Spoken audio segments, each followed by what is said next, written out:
Hello, hello, hello. Welcome. Let me close this. Yeah. There we go.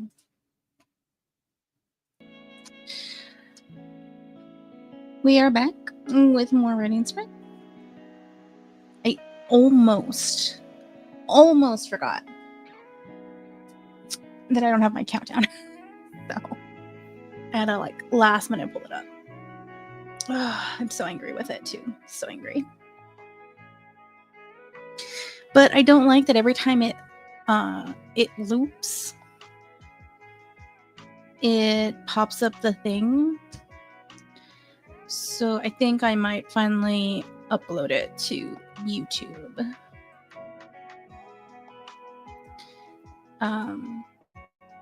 Just so that it doesn't do that. So, ugh.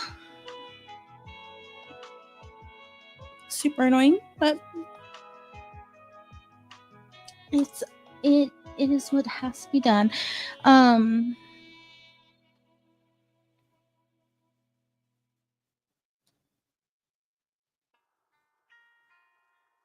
Nothing. Okay. Oh wait, I need to put up the video. That's what I need to do. Getting slightly distracted. I'm much better than this weekend. This weekend was so bad at work. I could not concentrate to function. I barely functioned to do my job. It was so bad. So bad. But yeah, so gonna do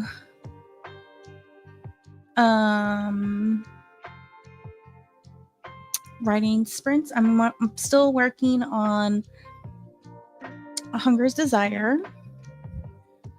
What chapter am I even on? I'm on chapter 21. So I think that's almost all the things I do have on here for the year is up to chapter 22. So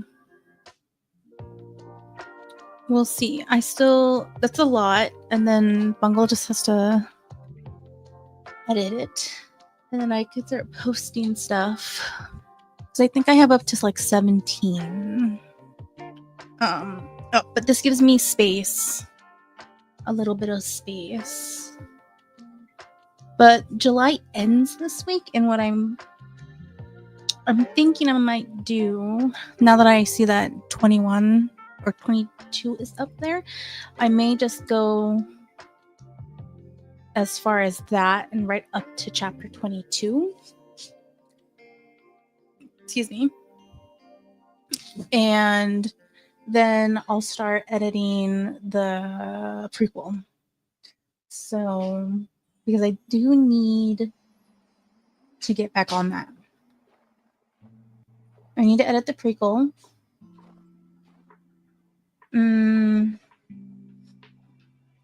Because if anything,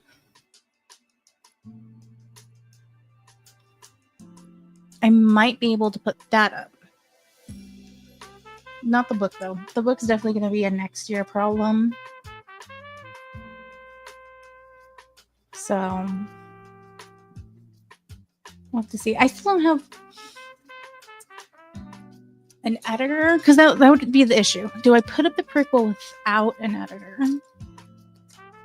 Or do I just wait and publish everything next year? I'm not sure. I have some more resources for finding editors like within the community. I just haven't reached out to anybody or looked at anyone's websites. So we'll see. I have to figure some stuff out. But nothing will go anywhere until I edit the prequel. Because I know the beginning is kind of a mess, so I have to re-edit that. My first edit is more of like, let's make it make more sense. Being that I don't go back and edit and I don't reread very much, even though I did reread this one because I had taken such a long break. But which is why I know the beginning is a mess. But yeah, I have to go back, fix some things. And then I'll probably go back and focus on like a Grammarly edit, most likely. most likely. And then give it maybe to someone to read. We'll see. Bungle is making headway in editing the first book. But it's definitely not done. I had some other people wanting to read, but no one has read anything that I'm aware of. So that is a thing. But back to what I'm doing today. So I'm on chapter 21, and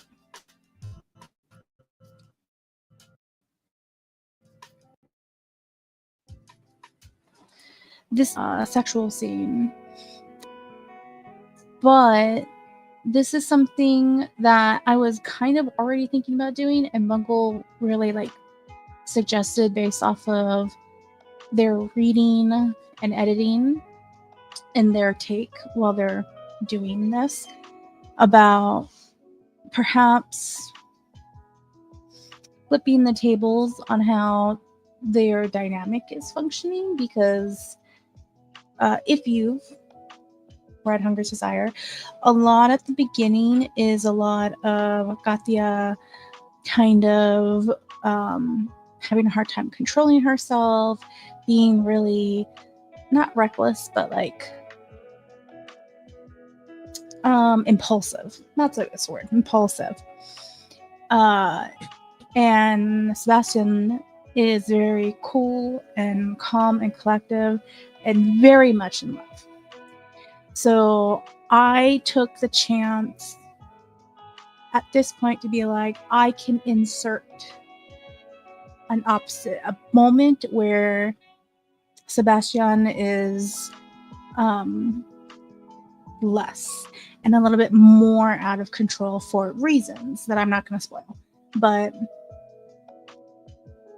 yeah, that's kind of where I got to, because I did some work off camera, obviously. So yeah, it's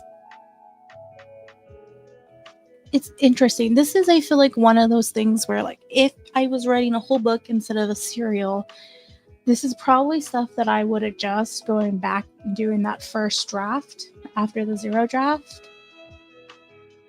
But I don't really get to do that in a serial, which is really pushing me to not write, perfectly, but like it pushes me to think more, but also take chances, I feel like. So I don't know. We'll have to see. We'll have to see what happens, especially by the time this one is done and over. But let's do a sprint. There we go. I think we're going to sit by the fire again.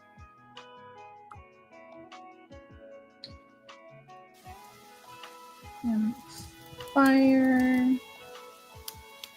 Less fire. That's not what I wanted. There we go.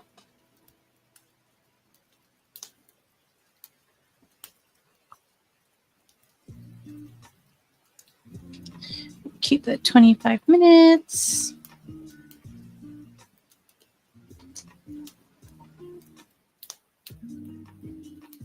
And 1, 2, 3.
Okay.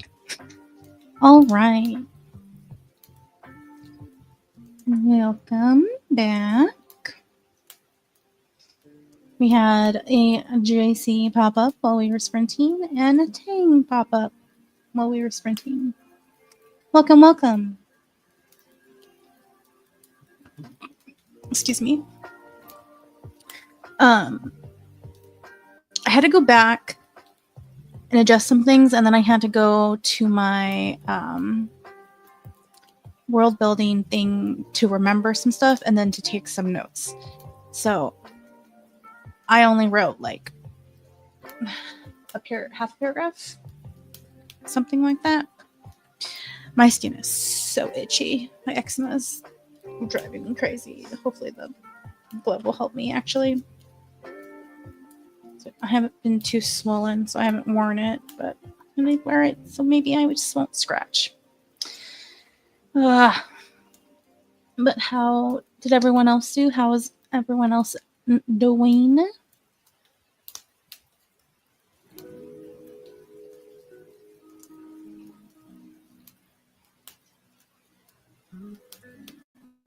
Let's see.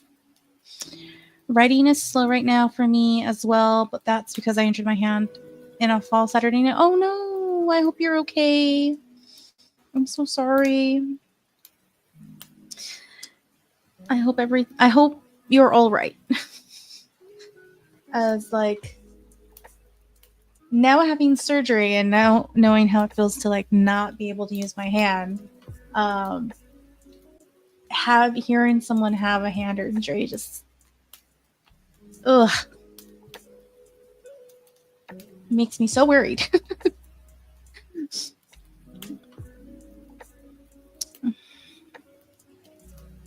Let's see. Nothing's broken, just muscles very sore. That's good, at least. That's good. So sorry to hear that. I hope your hand heals. Yeah. Hopefully all the soreness goes away. Because even like a really bad bruise can be bad.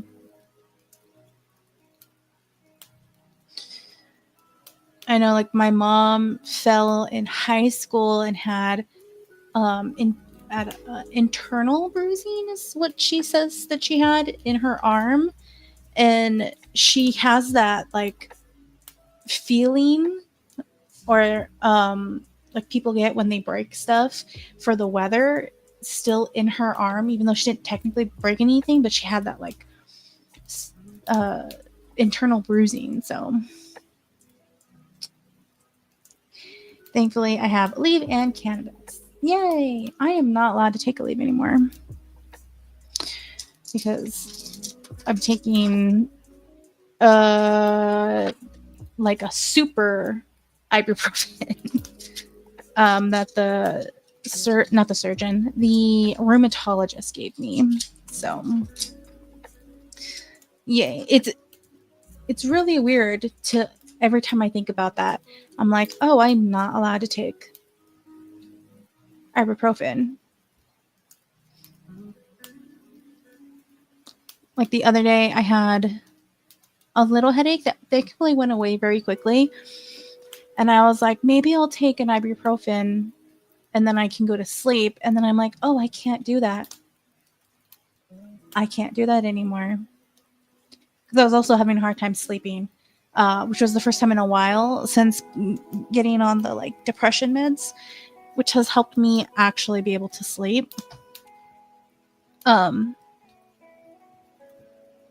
I was like, oh, I can't do that anymore. Because I have some like nighttime ibuprofen, like sleepy ibuprofen, that I used to take after work sometimes when things were bad. So it's still just a weird thought that I have every so often. Yeah, leave is what destroyed the lining of my stomach and caused me to have the emergency surgery. Yeah, that can happen. Though, usually it's like your intestines, not your stomach, which is kind of weird, but they're all connected.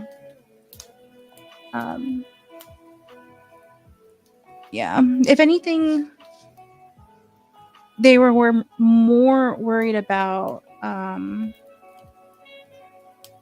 my kidneys. So the like super ibuprofen I'm on now is just slightly different enough from ibuprofen that it's like not as harsh on my kidneys, is what the doctor said. So,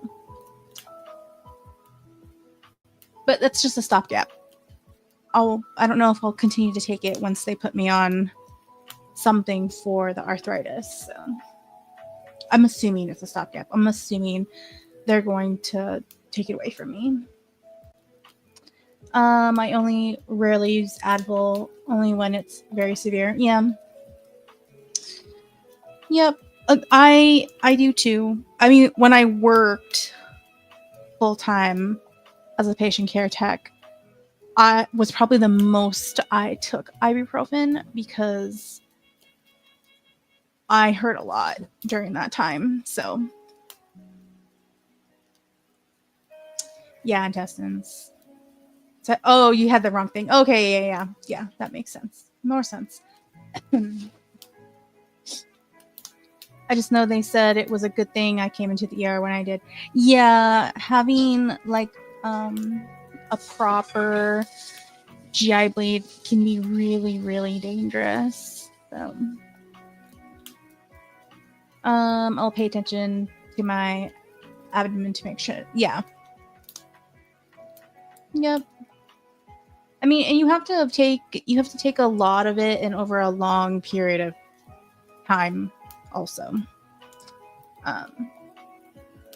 Unless you take like a whole bottle at one time, but that's usually people who are trying to like unalive themselves. That is less of a like GI problem, like a intestine problem, and more usually people kill their kidneys by doing that. Same thing with people who like unalive themselves with Tylenol. They totally destroy their liver if they survive. So those things that they're good for you, but but then not good for you in the long run. I was taking it every day for the pain. Yeah, that would do it because they wouldn't give me RA meds, so I just grabbed leave. Yeah, that would definitely do it for sure. I know.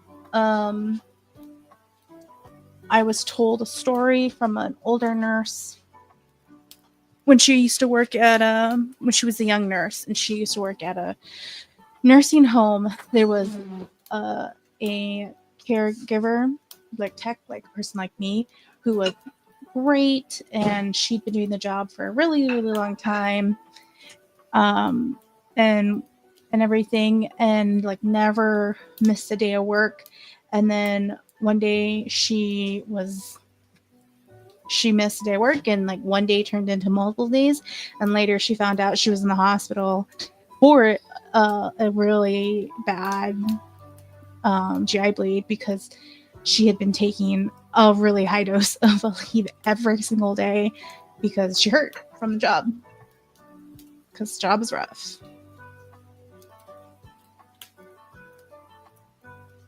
But yeah, that was something I was worried about when I was taking the ibuprofen and Tylenol like every day after surgery. And I was taking it like every 4 hours for the longest time to get through the like first 2 weeks ish of surgery, because I did not want to take the opiates. And then the And then by the third week, I was taking it like every 6 hours. I was like stretching myself out. I was a little worried about that. I was like hyper analyzing every time I went to the bathroom because I didn't want to suddenly have a bleed, even though I definitely wasn't taking it long enough to do that. But bad things when you know about things, you like overdiagnose yourself. Oh, I'm so sorry that happened. Yeah. Yep.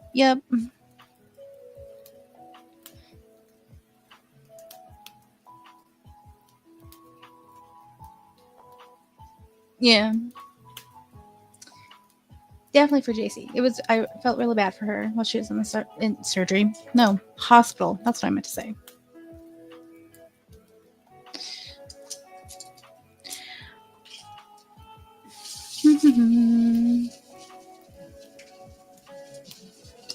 I'm on a different note. Are either of you working on something, or are we just chilling, or are we reading? And if you are writing, what are you writing? I'm curious. I am still doing Hunger's Desire. I'm on chapter 21. Yes, 21 right now, which my goal for the year was for the first 6 months was to write at least up to chapter 25 or 22, excuse me. So I'm almost there. It's going to end up being a year's goal instead of 6 months goal. But that should give me enough wiggle room for when Bungle starts reading and editing that and I start posting again. So that should be good.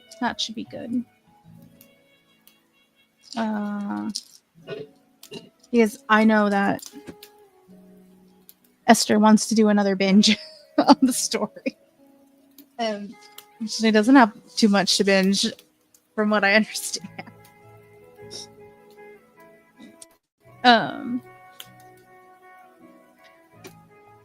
Oops. Mouse? Weird. Okay.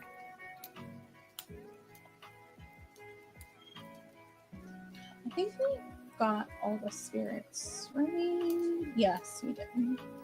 You're up to date on spirits. In the kitchen, too? Yeah. Everyone is up to date. Pets.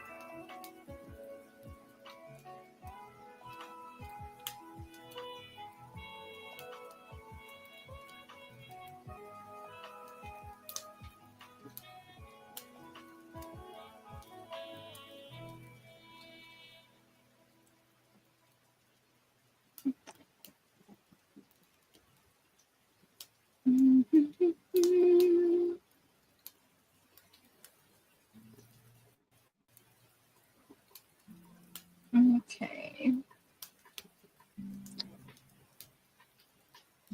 Let's do another sprint.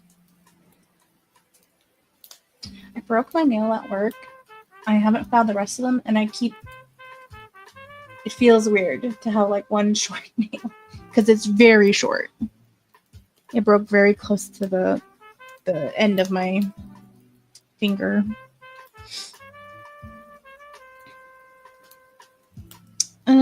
Okay. Another 25 minutes. And 1, 2, 3, go.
All right. We have Mac. We had a Laura pop up. Where are we at? Here we go. Hello. Welcome. I am.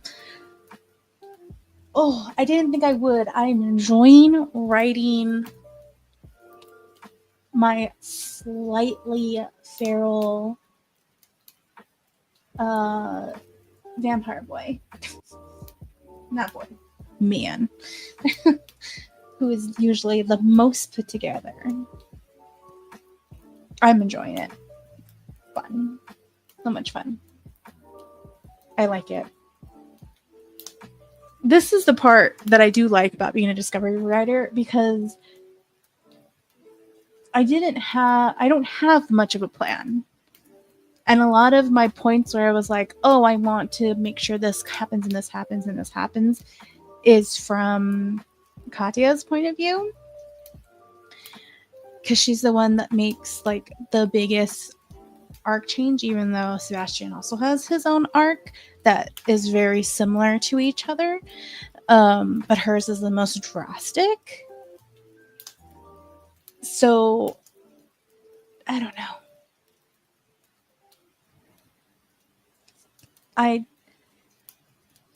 having the thought to do this, but wasn't sure, and then Bungle suggesting it, and then me now finding this exact moment where this is the perfect moment to do it, because again, I didn't plan for it. I'm like, yes, this is fun. This is like,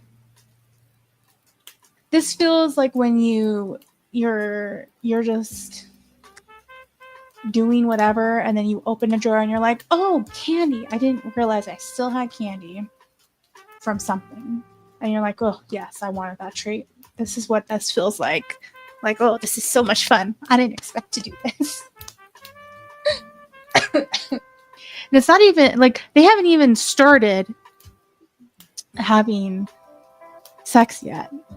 It's more just describing how off Sebastian is from Katya's point of view. And describing the feralness of it is so fun. Also, the thing that I love about both of these characters not being human is the funny thing of, like, I can do stuff like, she's now mentioned a couple times the, like, oh, I understand what humans say, or like comparing things to human stuff so that the reader understands what's happening, but still making it seem like something foreign is fun. Oh, I don't know. I'm enjoying this chapter. And we haven't even like started anything exciting. I'm just enjoying writing this character this way. Yeah, that's what it is. Enjoying writing this character losing his shit, and not from his POV, from hers. Love it. Like it. So much fun. So much fun.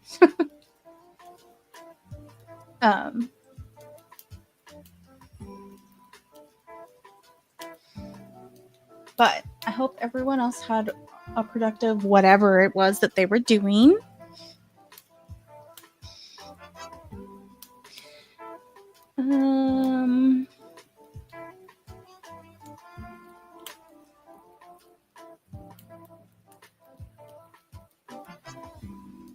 Excuse me.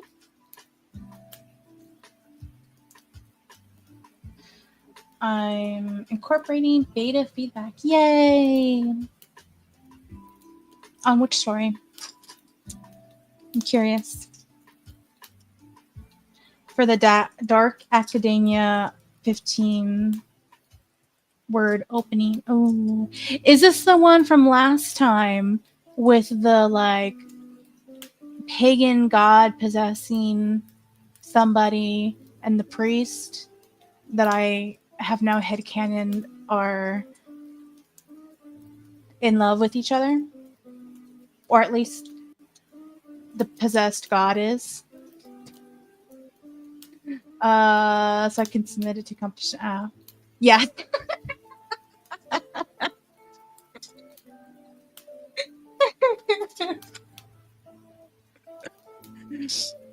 Oh, I loved that idea so much.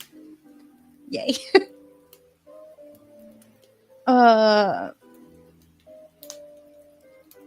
So wait, competition, are you just submitting the opening and that's what they're judging? Or are you writing like a bigger piece? I'm curious. Because you do so many, you submit so many things, and I'm like, oh my gosh, so cool. I can't even fathom. I think the priest may have gotten in the sheets with a different demon, if I'm honest. Oh no! My poor pagan god! No! No! How dare he? No! Rude. Rude. Unless we're gonna do a threesome thing. No! How dare! Laura!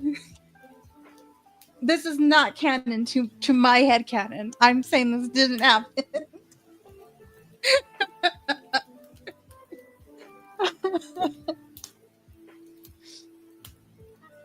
No, I feel bad for the. I haven't even read this. I'm so invested in the pieces that you tell me. Oh, I forgot to change the view. So invested, Laura. So invested. This is how you know you're a good storyteller, because you literally just like tell us pieces in a comments, and I'm like, yes, I am sold. And I created headcanon fanfiction in like 2 seconds. Which Esther called me out on. Yes. A+.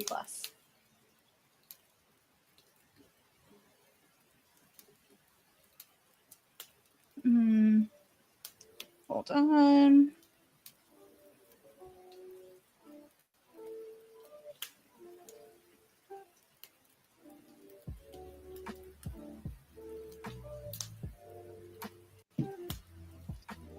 Someone's calling me, telling them I'm streaming. Is everything okay? Before I answer.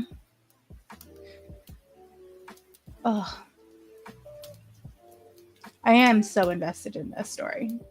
The fact that I also remembered is a big deal.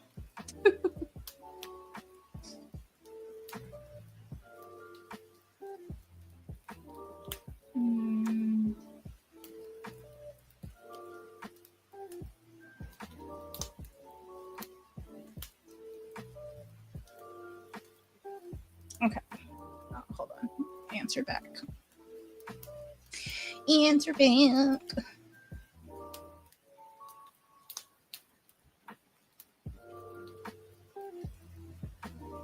All right.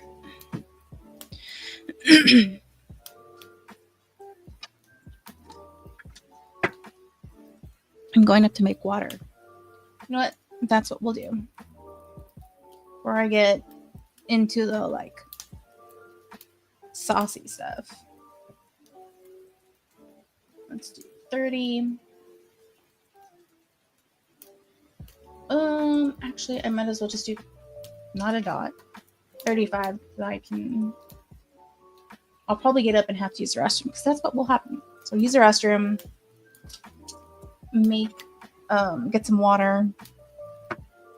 Yes. And then still have time to come back in right for my normal sprint. So we can have a medium sprint per JC's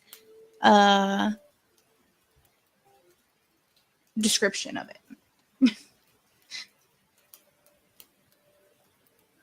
I think that's what she said last. That's how she described the 35-minute sprint last time.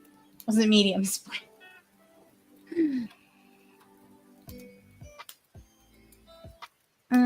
Okay.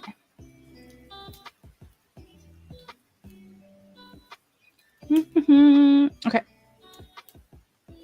Let's do 35 minutes and 1, 2, 3. Oops, button.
All right.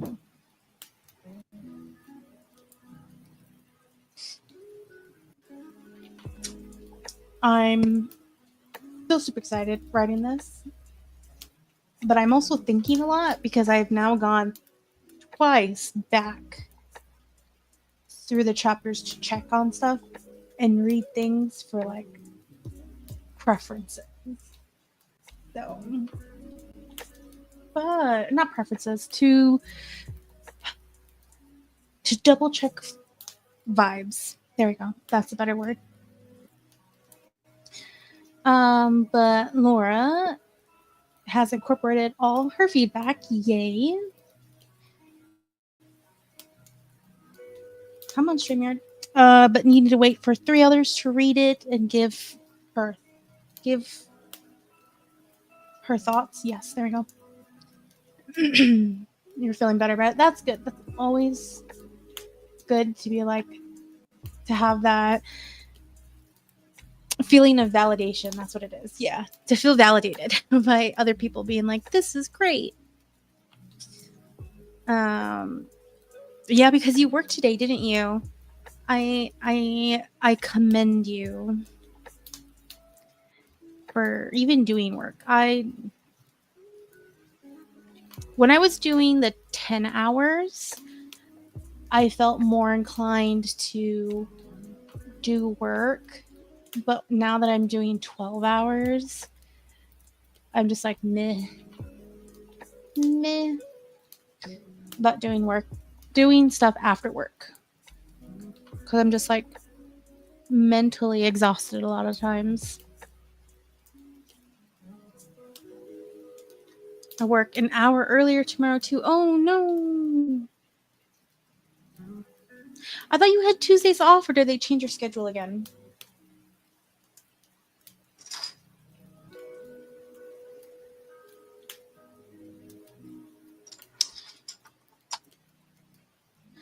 I'm just curious.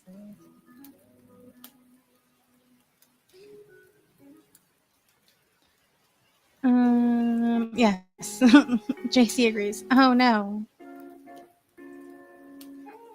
I have Wednesday and Thursday off. Okay. Oh wait, yeah, because we did last time we decided to do Thursday after my class. Yes, never mind. I forgot about that. Mm-hmm. Oh, Lord, yes. Tang saying, good. Have a good sleep.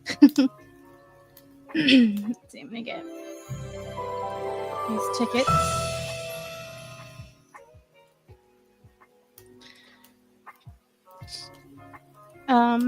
Well, I hope you're able to get enough sleep, but I am also glad that you got work done, and like I commend you for being able to get work done. I'm just like mentally and socially drained after work. I just don't want to at all.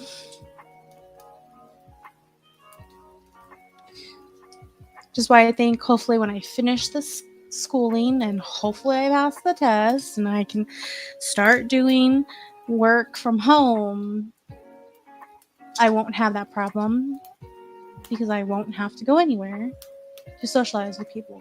And when I do socialize, it will be online, which is less draining for me. Like doing this is less draining. But if I'm already drained, sometimes then it can be hard to do this.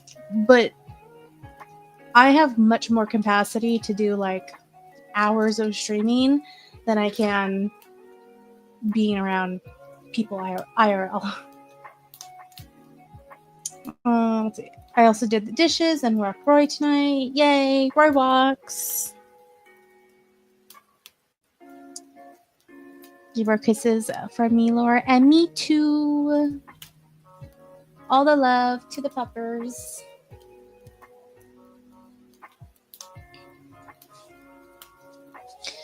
Not yesterday. I forget what day it was. I think maybe it was Thursday. Yeah, it was Thursday. Me and Bungle met up on a call, and I could hear their dog Haley in the background, and I was like, "Puppy," and they were like, "Oh, she left already." She was like, it was like Haley came in to like check on them and then walked back out. It sounded really cute.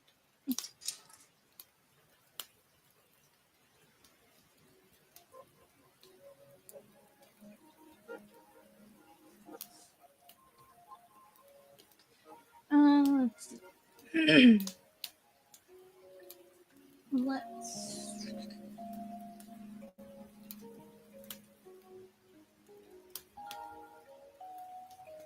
Let's do 25. Go back to our timer.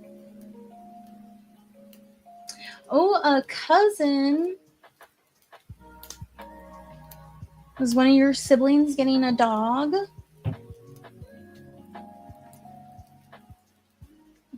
Oh, really? Yes. Is one of your siblings getting a dog? Is that how they're getting their cousin?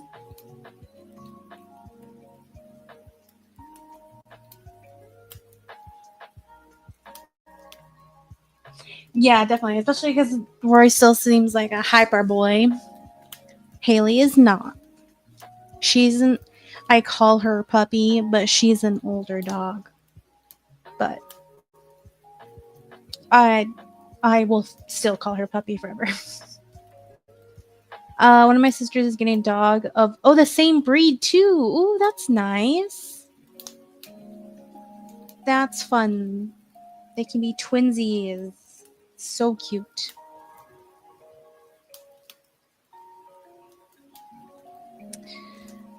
Wait, no, Bungle's dog.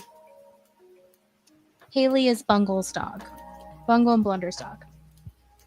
She's like, she's like this tiny dog who is going blind and is kind of deaf now. But she's adorable. I love her. And even though she an old lady, I continuously call her puppy. And she doesn't seem to mind. I feel like she doesn't care as long as I give her pets when she wants them. She wants pets on her terms. I'm fine with that.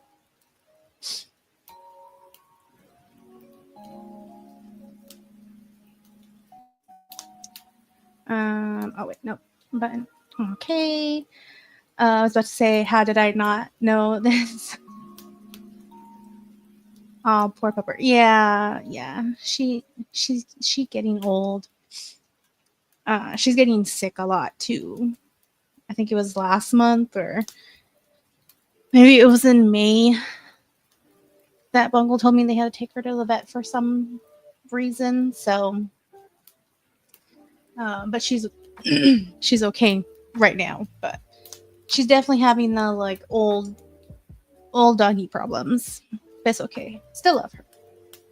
Still cute.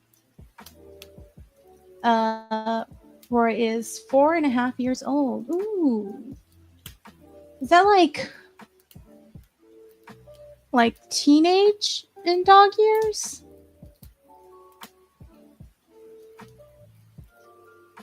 I don't know. My sister tells me how old her cats are, and like in reference to like how old that is in children's years. But I never remember the actual like numbers and equivalences.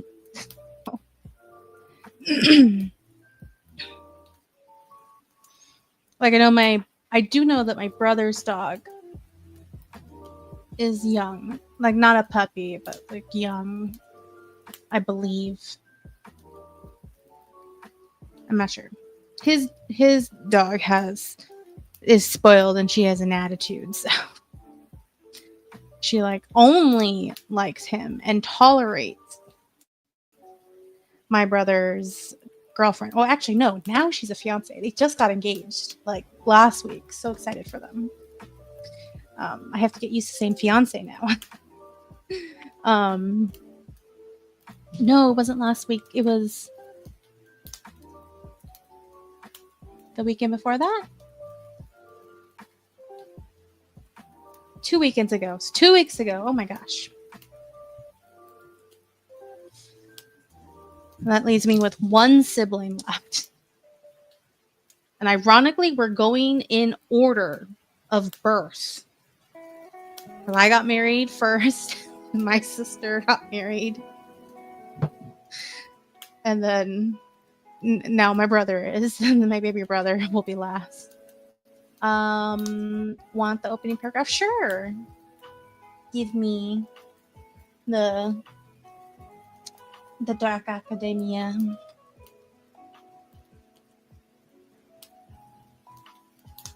My mouse is being dumb.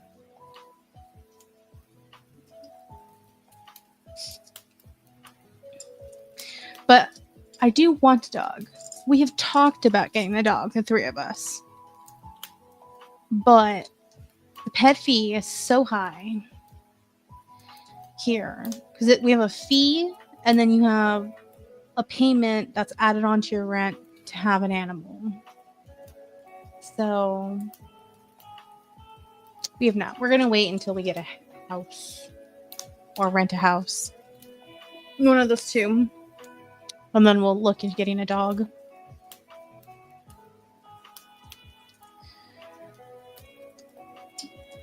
All right.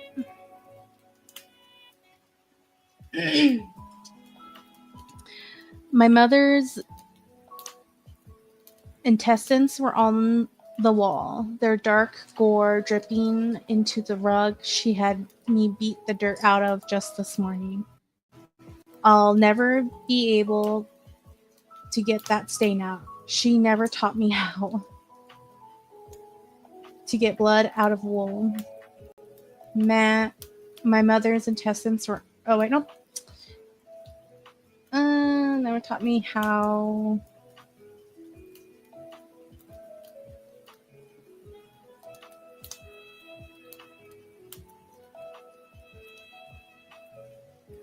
Oh, ma'am, mom is how the Welsh say mom. Ah, okay. Oh, because I just right away said... Wait, what did I say? I don't know what I said.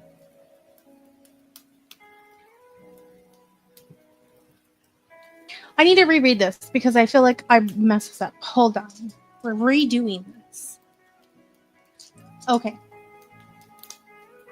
My mother's intestines were on the wall, their dark gore dripping into the rug she had me beat the dirt out of just this morning. I'll never be able to get that stain out. She never taught me how to get blood out of wool. My mother's intestines were on the wall, their dark gore dripping into the rug she had me beat the dirt out of just this morning. I'll never be able to get that stain out. She never taught me how to get the blood out of the mouth.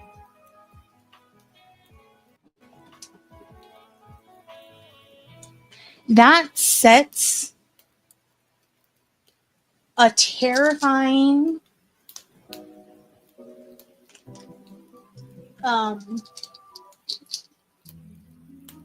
view, because the speaker is just like, I feel like it's so nonchalant, the characters speaking, like either that or they're like in shock. One of the two is how that feels to me reading just that little bit. They're like so cold about it, or they're cold but due to shock. One of those two things, which are two very different things. Stupid copy pages. My V key for paste has issues. That's fair. As do my ET and 3 keys. Oh no. I mean, that is why I bought the like little keyboard that I carry in my backpack when I was taking my dad to treatments every month, because my keyboard on my laptop started to not work and I couldn't type anymore. So I get you. He's in shock. Okay, then that's good. It reads like that. Then it makes sense. It does definitely read like that. A+. Yeah.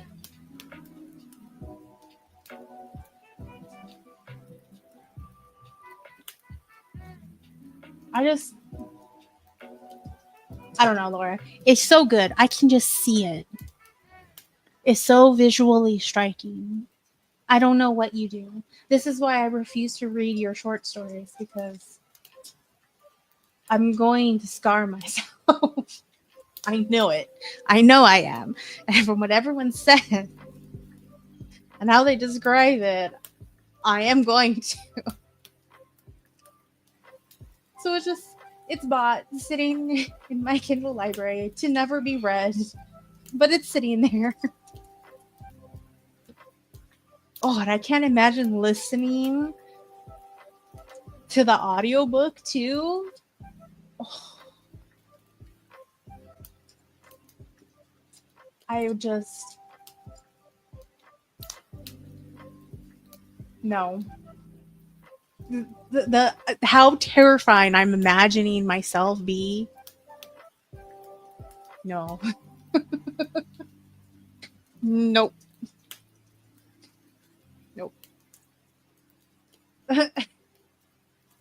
Just read them in the day. That doesn't mean it's not gonna be scary.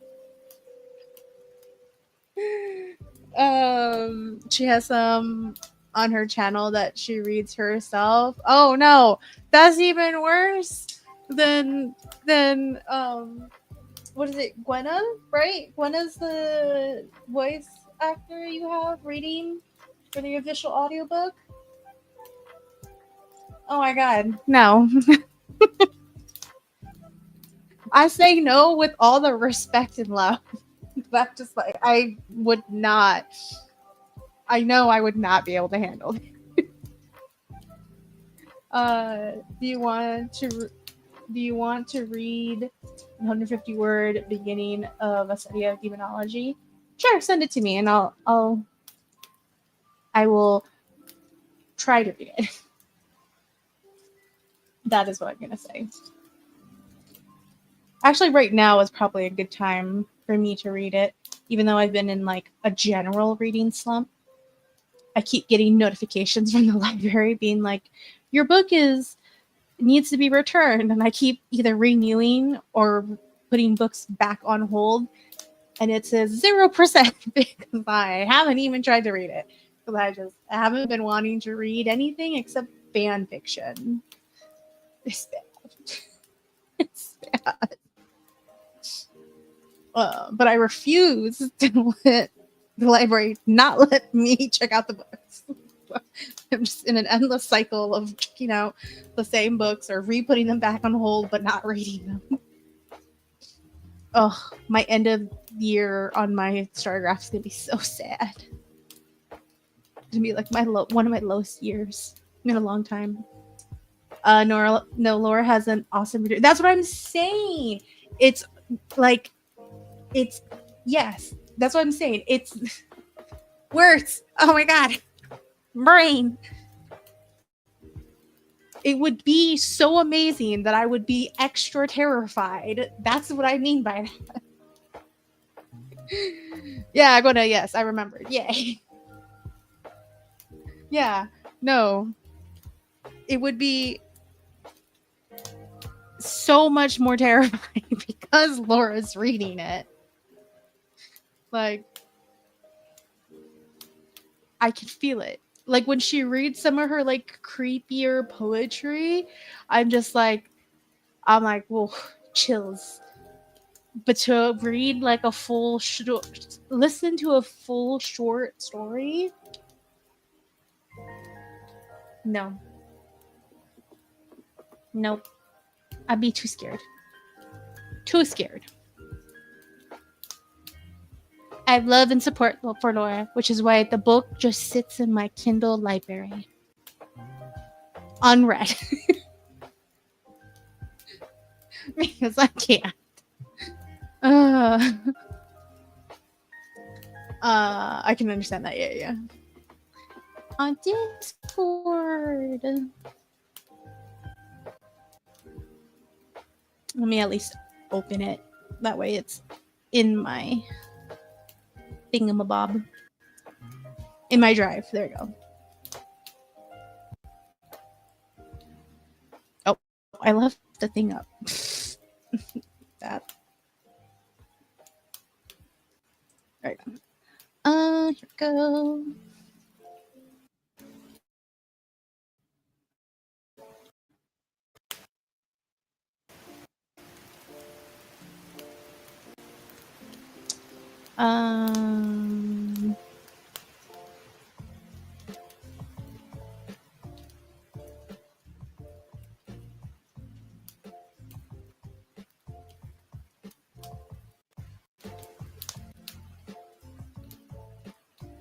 And there we go. Open. Okay, now I will be able to find it in my drive. Yay.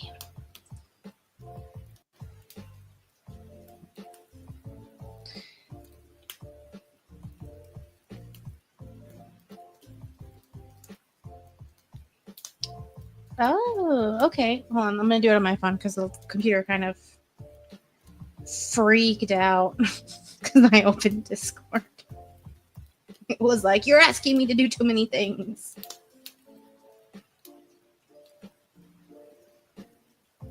Mm-hmm.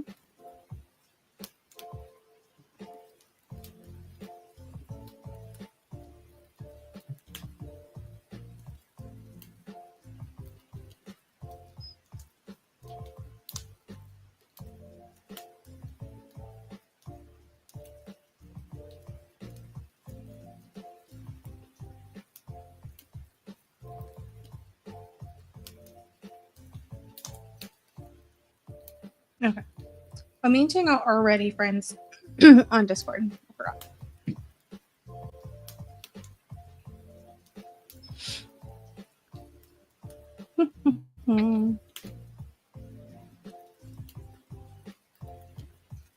which actually, let me check. Hold on, I'm gonna go full face really quick just to check something. I'm not sure where it's gonna open.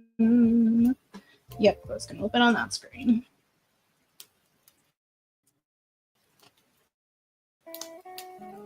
We can go back.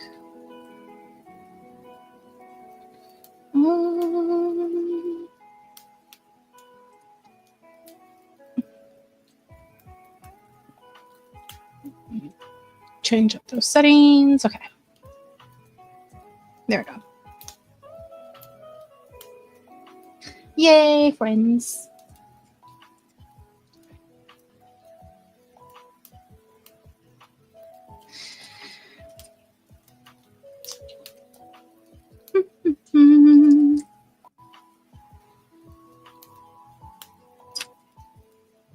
My mouse is having the biggest fit today.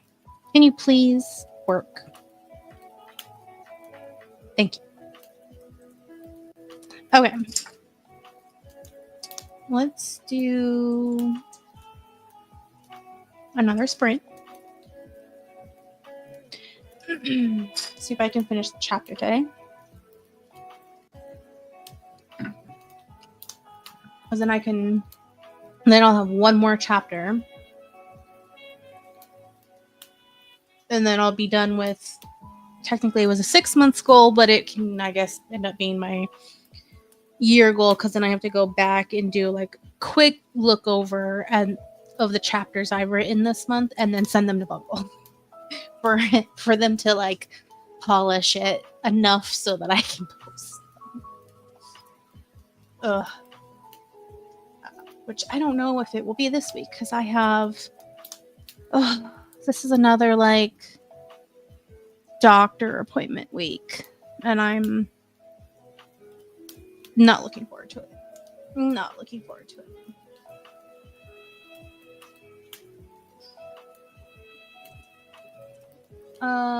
Tomorrow I get to see the progress on the character art commissions. Yay! I'm so excited for you, friend. That sounds so much fun. I would love to be able to do that. I'm just definitely not at that point. I still have to find an editor, a reasonably priced editor, mostly because I haven't gone through that list that's on the website, so I have to do that.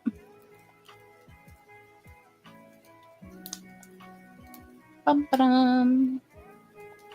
Well, I hope your commission is everything you want it to be,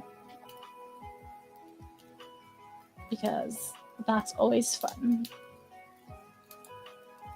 And I feel like the other reason I would love commissioned art is that it's easier to market your stuff then sometimes, I feel like, because then as long as you have, when you commission the art, part of that was like telling the artist it was also for like advertisement purposes, you're then able to like use that in like Instagram ad posts, like not actual Instagram ads, but like posts to advertise your book.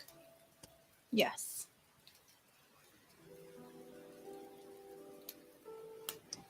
So future things. I just hit the mic, I'm sorry.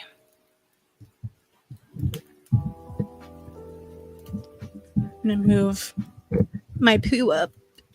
He can use the little button there for a pillow. Okay. I love the basic sketch they sent. They are adding color now. Ooh. I did meet an artist I really liked at the book convention I went to at the beginning of the year, the one in January. And I have her card. And I loved her work. She showed me some like in progress sketches that she was doing at the event, and some like not safe for work stuff.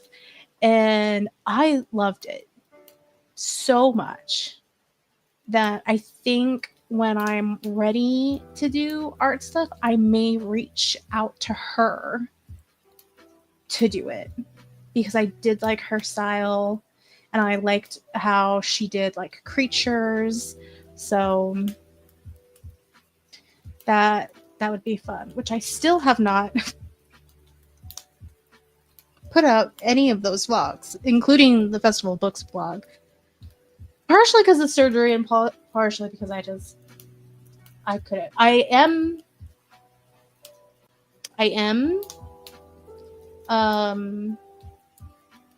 editing a video for the main channel. It's not my update video. I still need to film that desperately.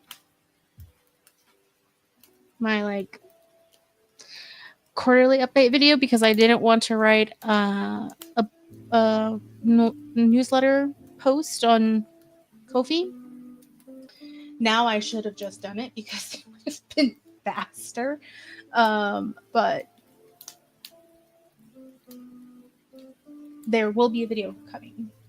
That was the point of that statement. I do have a video coming. I just have to finish editing it. It's a shorter video. So I gotta double check the volume and add some music. But yes, videos are coming. I'm slowly doing things.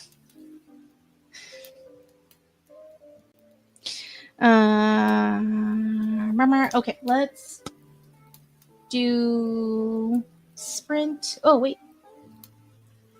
I sent you the references. Check Discord.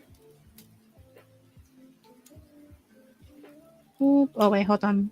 The library is again asking me to renew something. Oh, no, it's just telling me that it returned my book and put it back on hold. Okay.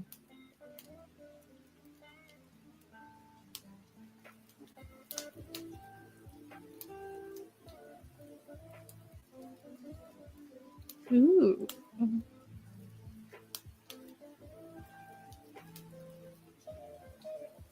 Hello.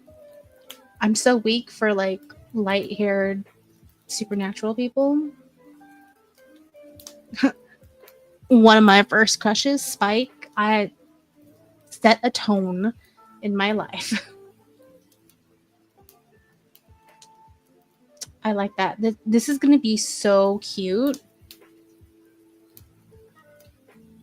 That the line art is crisp too. I like it. It's very nice.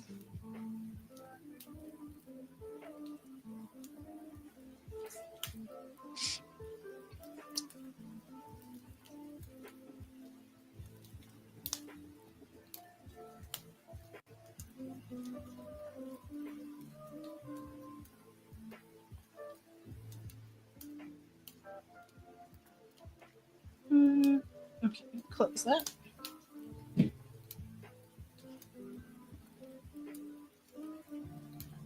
I keep about to be like, let's sprint, and then I don't. Let's see. Awesome. Is that 5.2? That's a good question. I don't know if I'm allowed to share. There we go. Laura's directly asking if you want to see.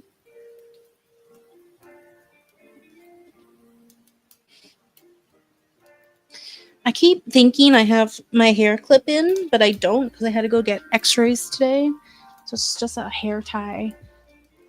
And it keeps throwing me off every time I go to touch my head.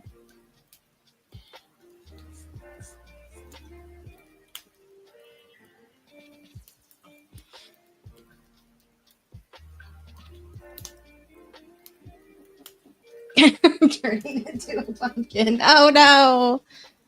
It's too late for you.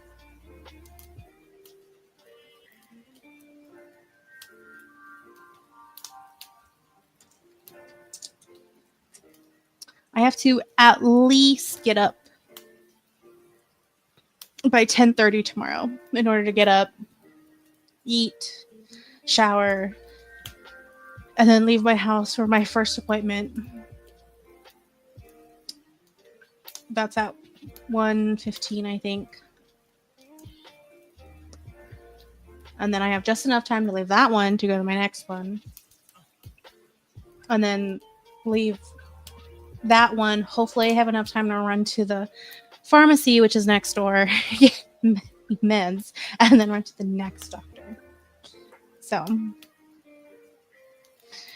hopefully, I'm not looking forward to 3 appointments, even though the last 2 are very close together, or close in distance to each other. That's what I'm trying to say. Your orange then picked in October. I'm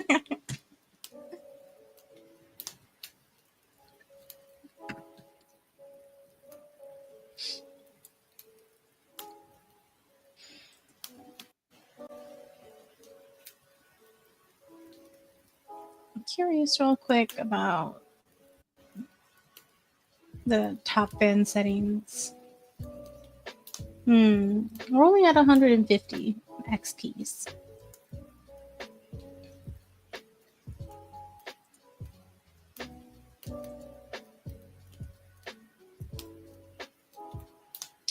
Okay.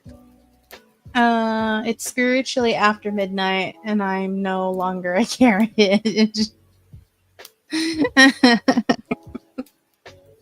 That's fair. It's great so far.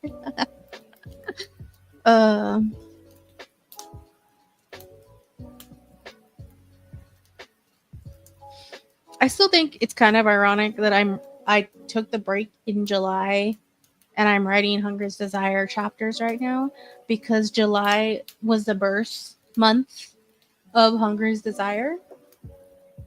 I was not taking a break. I had decided to stop writing the sci-fi romance book in favor of just wanting to write something that was pure, like just erotica, like smut. I was going to try and embrace it. And I had nothing planned. Like, Hunger's Desire has been the least planned thing I have ever written in my life, which is ironic because it was the thing I chose to like serialize, publish. Like, no plan. And then now I'm writing more chapters. I'm writing a big chunk of chapters. So I'm taking a break. Like, apparently just July is that month, which is ironic because it's my mom and my sister's birthday, and they would, my sister maybe, but my mom no, would be scandalized. I did write a Cinderella flash fiction once. A flash fiction of what? Cinderella and what? Now I'm curious. You can't just say that, Laura. You have to give context. That's not fair.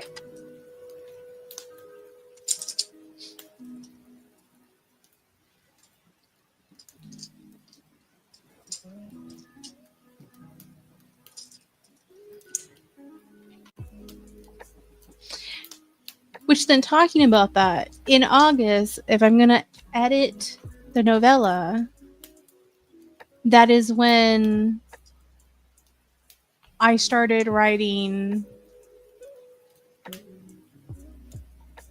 the novella last year. So this is a year of repeats, apparently, for some things. A dressmaker hitchhiked a ride with her to the ball with her and hung himself once he realized he'd never be able to make a dress for the queen as good as Cinderella's because he wasn't magical. Oh my god! Woman.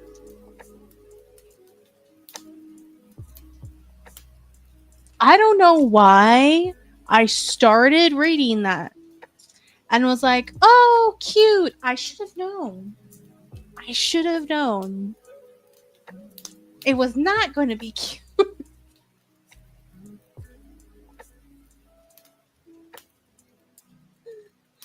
Oh, Laura.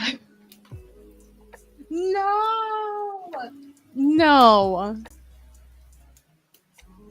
No. This is why I could not be a horror writer. Nope. Nope. The closest thing to anything dark in any kind that I have ever written was a torture scene in The Princess and the Warrior that no one has ever read, that I struggled to write because the headspace I had to be in to write the mental torture and emotional torture that I was giving my main character was so horrible. Oh my god, Laura. I mean, I'm not surprised reading that coming from you, but I just could, like, how do you come up with that? Like, oh my god, I just can't. It's, I can see it and it's so perfect, but at the same time, I'm like, oh my god, can't handle. Can't handle. That's even more effed up in the end than my fantasy, and I thought I had a down already.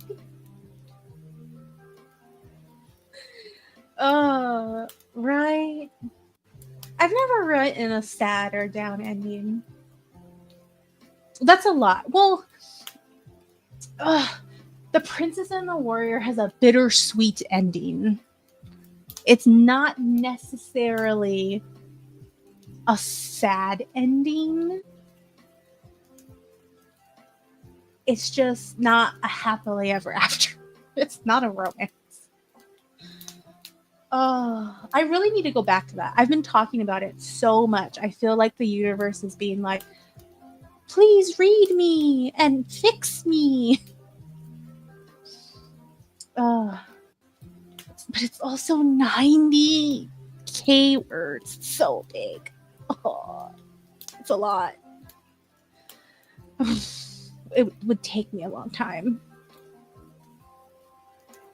to edit that. Especially because it's been so long. Like, I literally need to reread it with like it would be rereading it with fresh eyes. Ugh. I called the story Dress Seams because the seams were held together by magic. He could not replicate it. Oh my gosh. Opening line, the magic dust faded as the gown finished its transformation. Its gossamer layers more intricate than the night sky. Laura.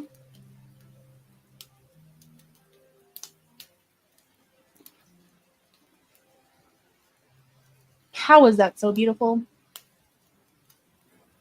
How? Ma'am, you are so fucking talented. So fucking talented. Oh my god. And I have read the original Cinderella. Like, oh my god. Yes. Ugh. You break my brain sometimes in the like best ways possible. That is why I refuse to read the short story. It's just going to kill me with its horror. Oh my god. Even when I was reading over the what was that story? That erotica story you were writing with the bondage one. I don't remember. They thought, or he was like ripping off women and stuff like that with money, like seducing them and then taking their money. That was so, the descriptions and everything was so great. Just Oh, yes, there we go. The heartbreak scammer. JCB. Can I remember titles? Oh no. I barely remember my own. The ending. Oh, am I ready for this? Okay. My dear, it has been a pleasure to study your dress and all its intricacies. I see now that I was never meant to. Oh my god. To be able to construct such a design, I will never be able to compete with your fairy godmother. It was a doomed endeavor from the start. The queen will never want second best. He kissed her hand once again and hung himself from the couch. Oh my god.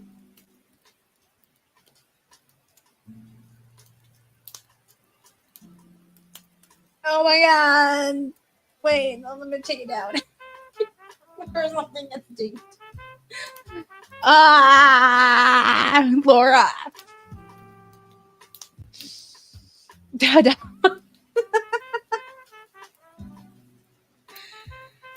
Oh.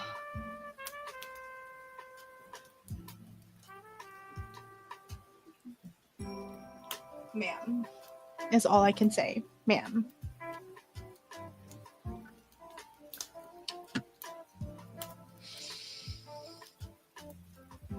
Can't. My brain just can't. You're just so amazing. You like put words together in the like most amazing way ever. That's not proper English, but I don't care. Oh my gosh. If I was like a fancier streamer, I'd have like an applause button that I could hit and you could be like, yay. I say that as like I can't fully like clap still. Kind of hurts. I have to like do this to clap. Aw, you're welcome.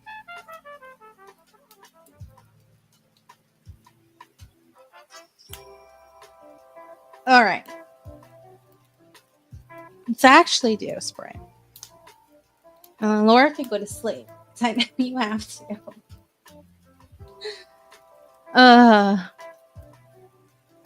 Do I have everything already set up? Okay. I hope you have a good sleep, Laura. Thank you for joining.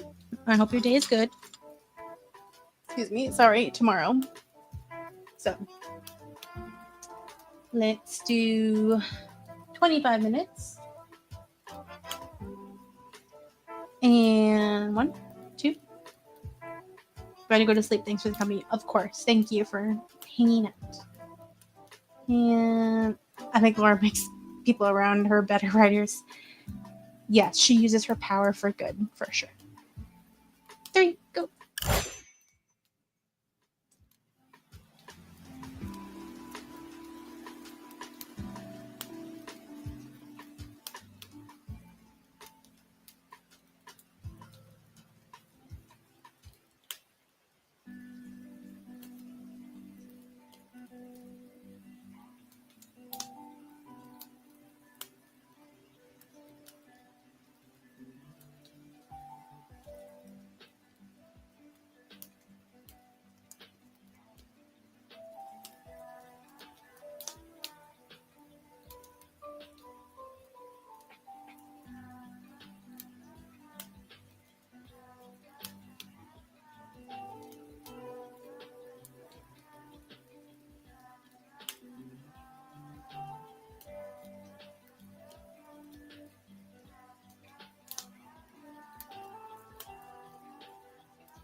All right.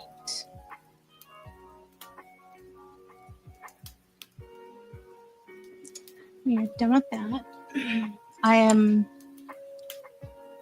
We are properly having sex now in the book. Let's see. I want to go back to some of the things JC was saying right as I was starting to sprint. I think Laura makes people around her better writers. I would agree with that. I know she made me a better writer. The little bit Laura has read stuff for me and seen kind of like how her brain works with my stuff was very enlightening and interesting. It makes me want to have her read more and give me more feedback, but I know she's busy with her stuff and work and other people's stuff, so. But yes, I am so greatly enjoying writing this chapter and this scene, and how like let loose and feral I'm having this scene. I think this might become my like second favorite sex scene that I have ever written, which is ironic because my favorite sex scene so far that I have written was the sex scene in Project Blasphemy 1, which is the hate fucking in the hallway.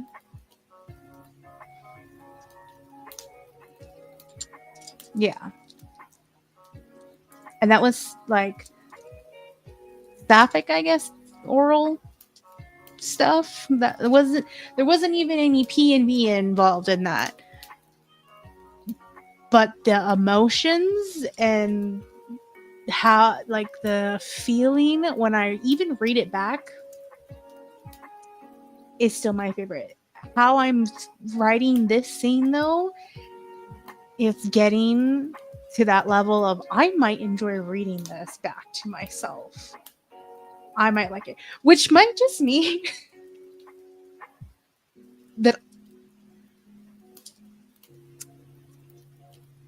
I like contradictory, like I like writing contradictory sexual scenes.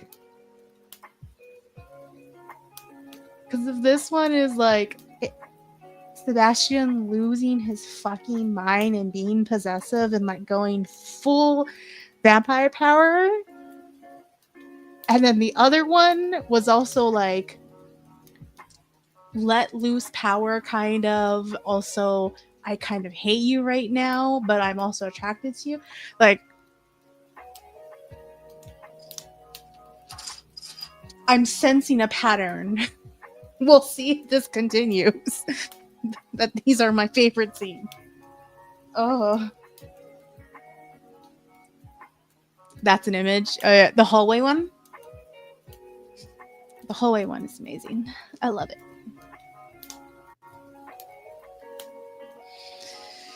I was literally being that Bungles reading Project Blasphemy. We were talking about that chapter because they were reading it. And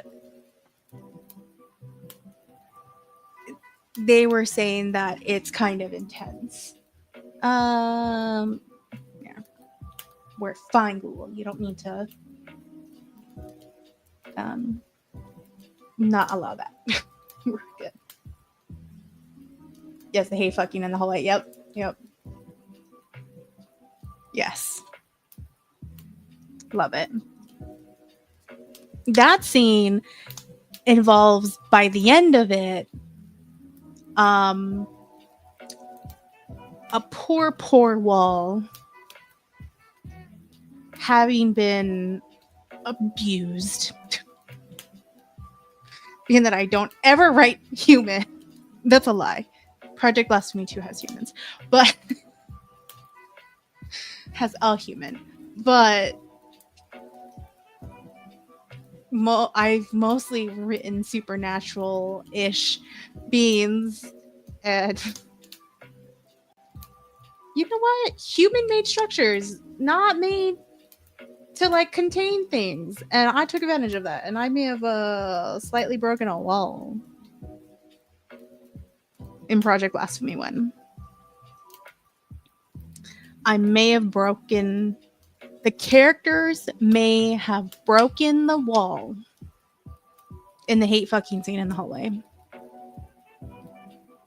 Just slightly. Just, like, not fully, like, not broken, like, hole straight through the wall, but, like, somebody gonna walk by and be like, oh,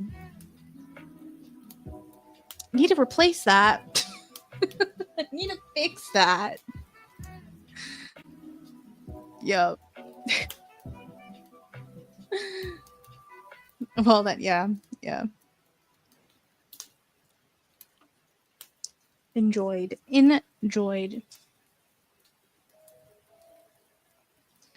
Especially like literally, because with Hunger's Desire, my two main characters are a vampire and a succubus, who are both like pretty, powerful and, strong beings. And as long as the succubus is well fed, she heals quickly. But I literally have a sentence. Hold on, wait. Let me read the sentence. Let's see. But this, apparently, he had still been holding back because I think I was actually going to be sore, like proper sore. Like the idea of this being who literally her whole existence, she needs to like have, sex for food, consume food to survive, has had sex a bajillion amount of times. And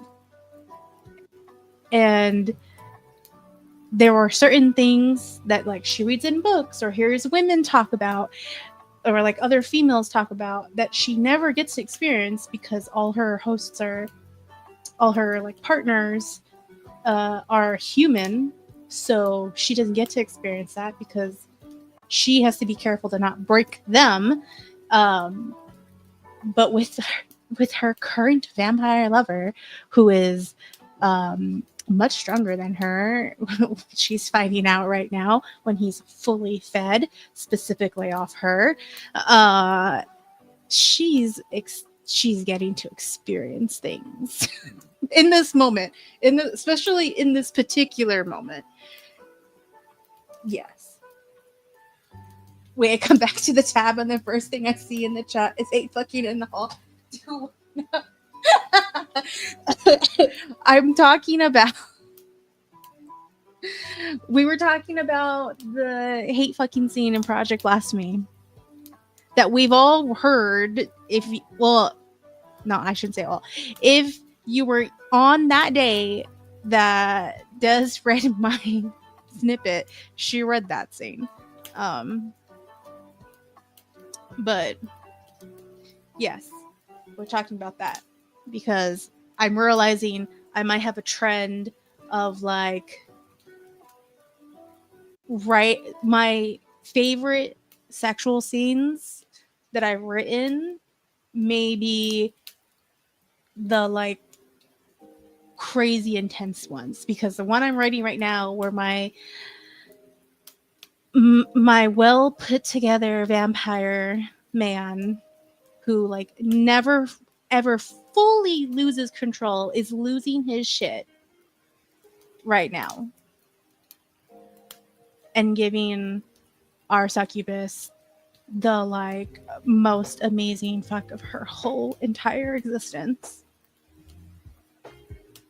So I may just like to write intense scenes. So far, this is turning out to be like my second favorite sex scene I've ever written. I'm noticing a pattern.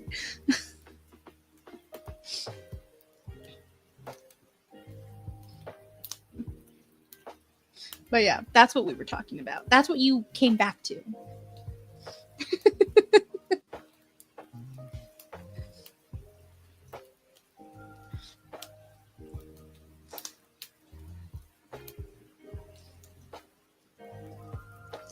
And I don't know if it was in the snippet that Des read, but I did say also in talking about the intenseness of the scene, talking about how in Project Blasphemy, our two characters may have broken the wall from Hey Fucking in the Hallway. You know, may have just slightly broke the wall. Not fully, like not broke through the wall, like you can see through it. No. But like it's indented. It needs to be fixed. It's broken. It's not fully. Yeah. And that scene is like sapphic-ish. Because there is no PMV. There's just oral with a V. So.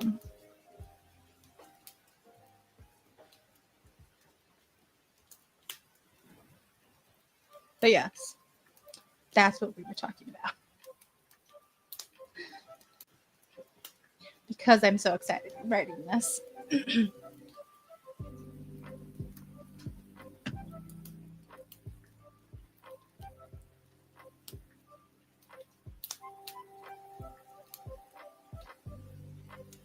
All right.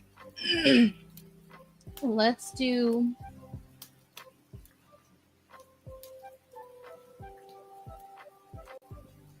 I can probably get through possibly 2 more sprints. Let's see. I don't know if I'll finish the chapter, but we'll do 2 more sprints. We'll see. Who knows? I may refuse to stop and continue. But do need to eventually eat.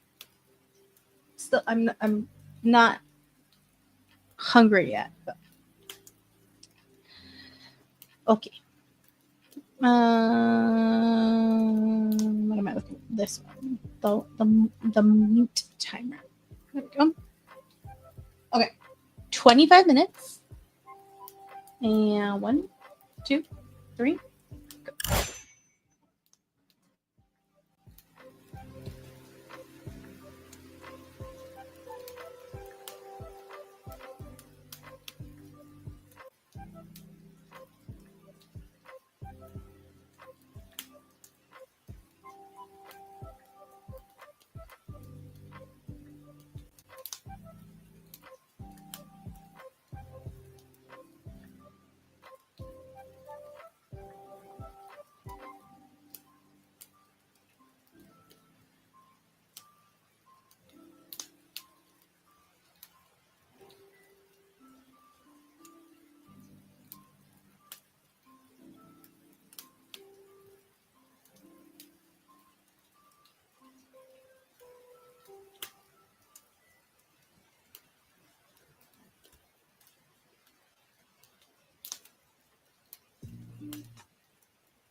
All right.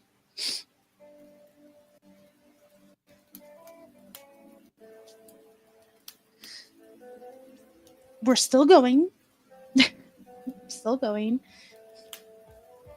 I've reached the top of the scene.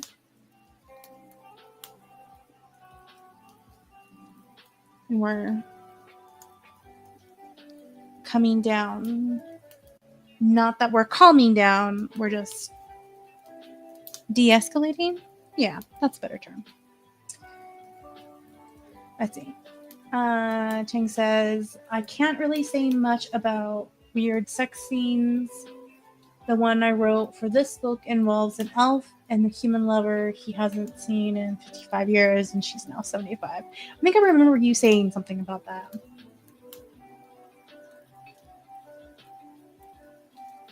Which I wouldn't say is weird, and I wouldn't say what I'm writing is weird. Just like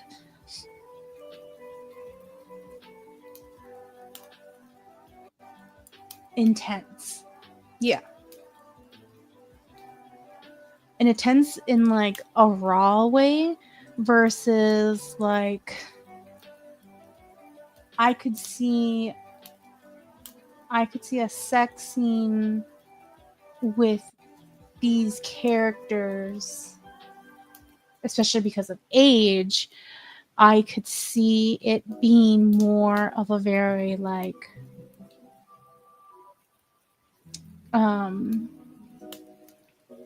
intimate, emotional, like hitting you in the feels scene versus something like this one, and then the one in Project Blasphemy is very like raw, high emotion. So like there's that difference, because I have also written the like softer, gentler, like still high like intensity but not intense. It's very much about yes, we're having like intercourse, and we're, especially because I'm writing erotica, like I'm describing things, but that's not actually the focus of the scene. The focus of the sex scene is what the characters are feeling and their emotions and their thought.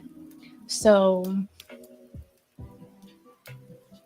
yeah, like specifically in Hunger's Desire, there is a scene that I know is not public yet, but there is a scene where they're not having like traditional sex.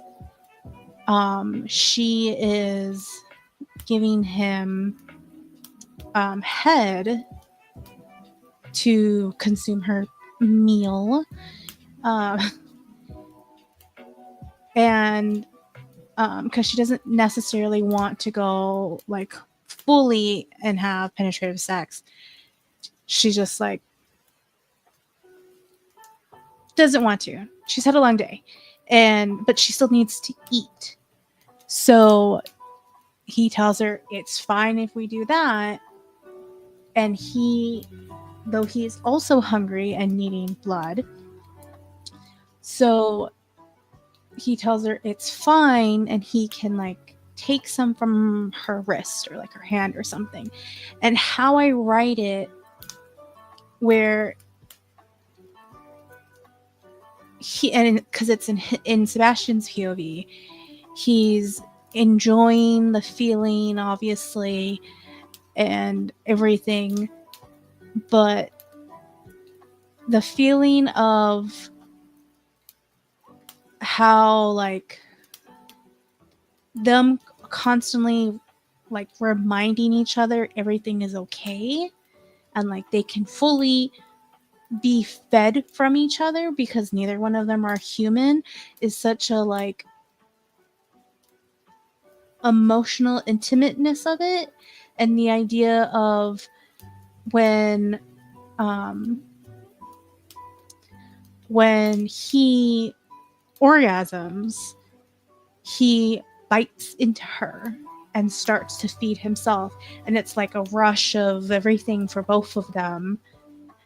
And then there's like as the scene is ending, there's like just a soft gentleness of like contentness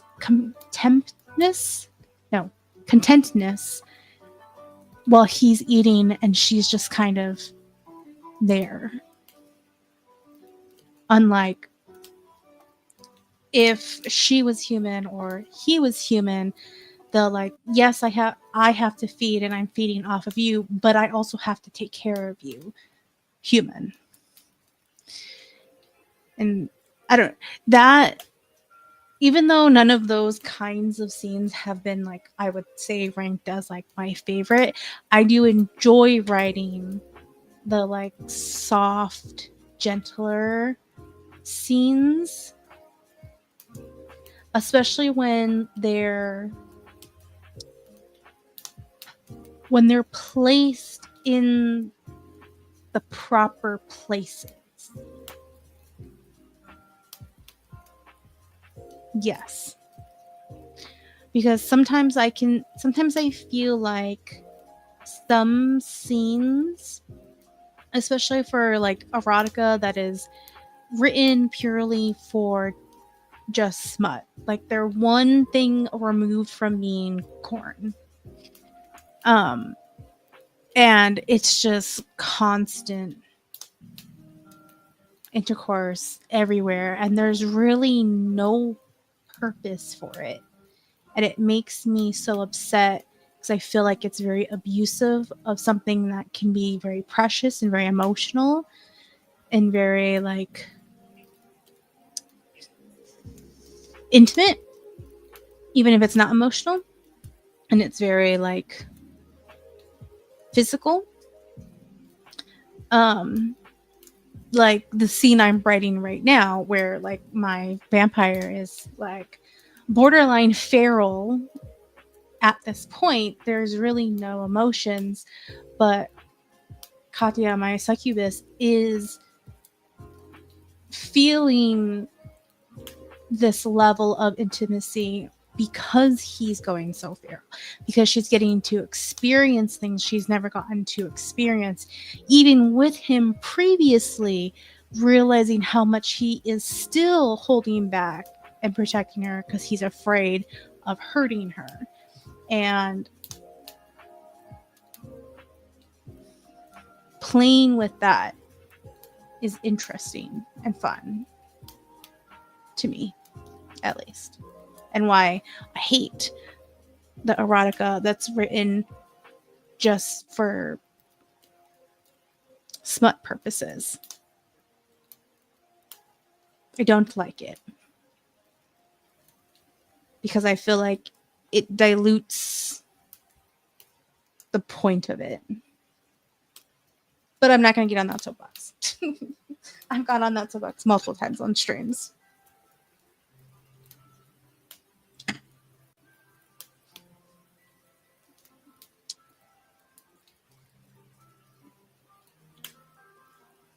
Okay. All right, let's do...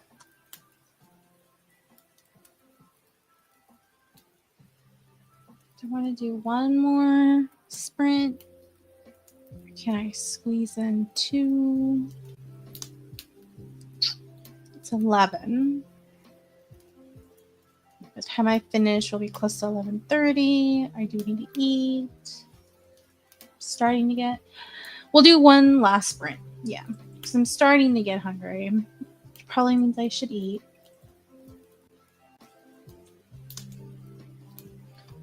So whether I finish this or not, I should.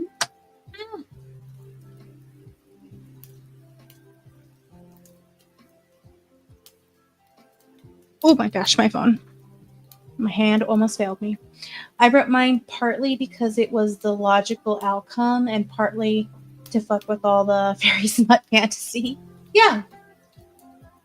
And that's fair. That's very fair.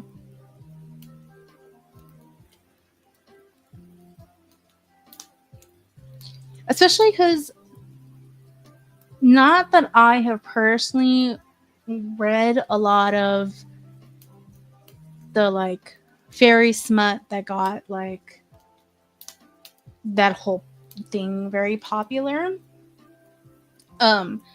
Because I tried to read ACOTAR and was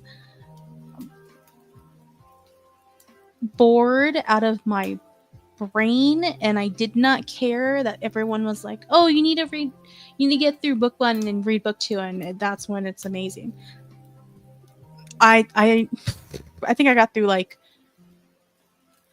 5% of the book, maybe 10% of the audiobook, and I was like, no. And then I tried to read Holly Black's Fae books, and also I wasn't necessarily bored, but I put it down, or maybe it got returned from the library. I don't remember. But then I never went back. Like, it wasn't interesting enough. And I feel like that's where the whole idea of like smut for the purpose of smut started to really like take hold, because everyone just wanted sexual scenes willy-nilly in things. So I feel like having something like this placed where the characters are older, and depending on like the circumstance and stuff for it, I'm assuming, because you seem amazing, it's not the like center of the book. You have a well placed story and plot where some of these are not great. Like I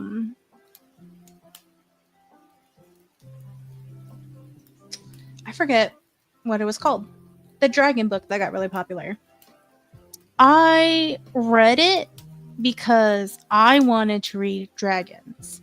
And the reason I pushed through was for the dragons. And I was half and half about the plot. And everyone was talking about the sexual scenes in it. Fourth Wing, yes. And I got there and I was like, meh. Everything was kind of meh. And this is where I'm like, things are lacking for lots of reasons when it comes to traditional publishing or pushing out books, but specifically for like sexual stuff and fantasy or paranormal or like that whole like group genre thing. I feel like it lacks for both sides, because you're just trying to give the audience what they want instead of what the story needs. So yeah, that's my thing. Because I guess I feel like I think a good example of this is what was the sci-fi book? Hold on. It was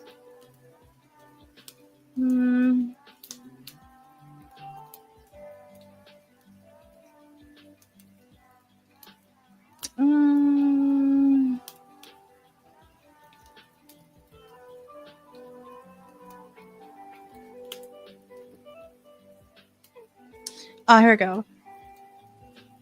This isn't the one I was I think this isn't the one I was thinking of. Winter's Orbit. That's the first one. Because Ocean's Echo is the second one. Winter's Orbit has it's a sci-fi book. And it's the first like sci-fi romance, I feel like, proper sci-fi romance in a long time. Or at least that's gotten hype in traditional publishing. And it had a very good sci-fi plot. And the sexual tension in that book, the push and pull, the emotions, when it led up to the sex, it was so satisfying. And the scene itself did justice to the characters. And the book, being that it wasn't necessarily the center point, even though it was kind of like the sub-center point, because there was really a big lead up to this arranged marriage with past trauma mixed in. And it was really amazing and great. And I feel like a lot of the fantasy reads, and given I know that like ACOTAR and then the Holly Black books were technically YA, like I get that. But I feel like a lot of the super hyped books are missing that. Because the Ocean one took a little while to come out after that, because she was determined to make sure it was written well before putting it out. And that one was really good too, as again, there was a lot of push-pull. That one was even more push-pull flirting, and the sex wasn't necessarily the biggest thing in that book, but it felt so right when everything was falling into place, because it melded with the plot well. And I feel like that's a lot of what things are missing, is how do we like mesh well together? Not necessarily, oh, I should put this here and I can put this here and this would make sense here. How do we lock things in well?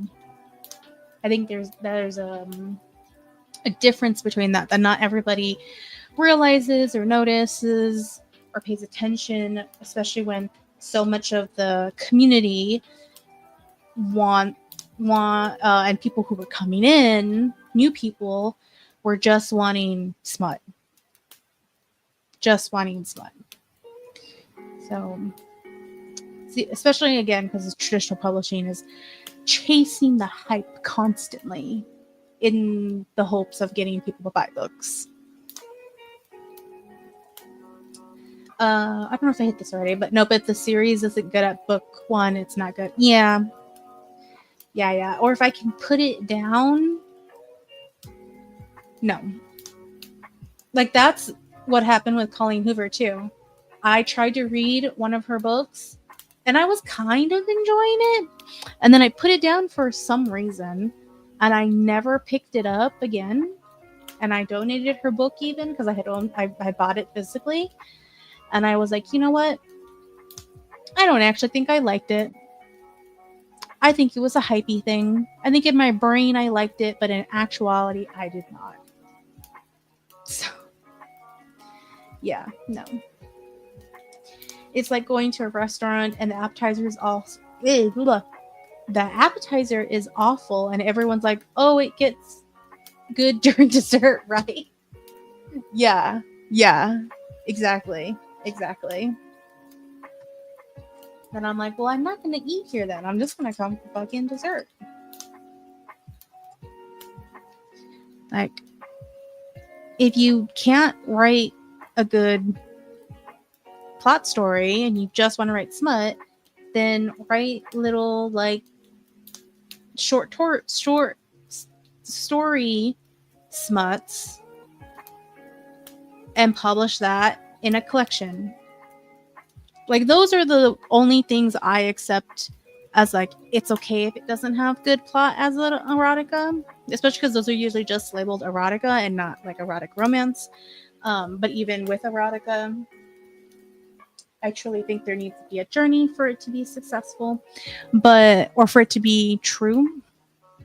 But if it's just a collection of smut for smut's purposes, like a bunch of short stories, I'm fine with that. That's fine. If that's all you want to write, cool, write that. But don't make a whole story suffer because you don't know how to write the story and you just want to write smut.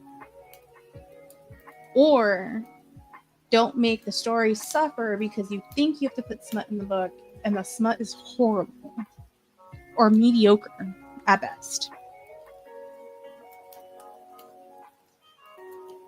Those are my opinions. Could be very wrong.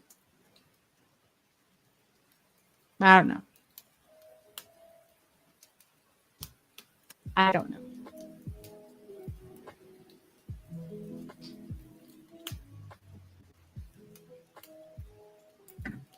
I have yet to be told, not that anyone, not like a ton of people have read my stuff, but I have yet to be told any of my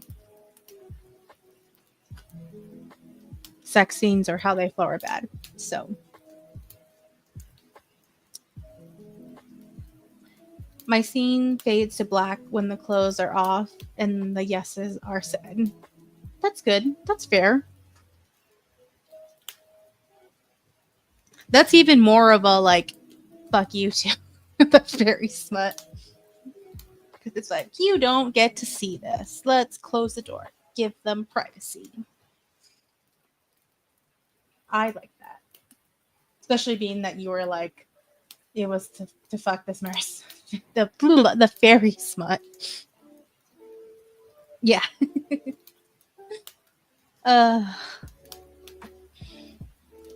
All right, let's do the sprint and see. Nope, that's the wrong button. There we go. See, excuse me, if I can finish or how far I get. And 1, 2, 3, go. Oh, mouse! No, let me hit the button.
All right.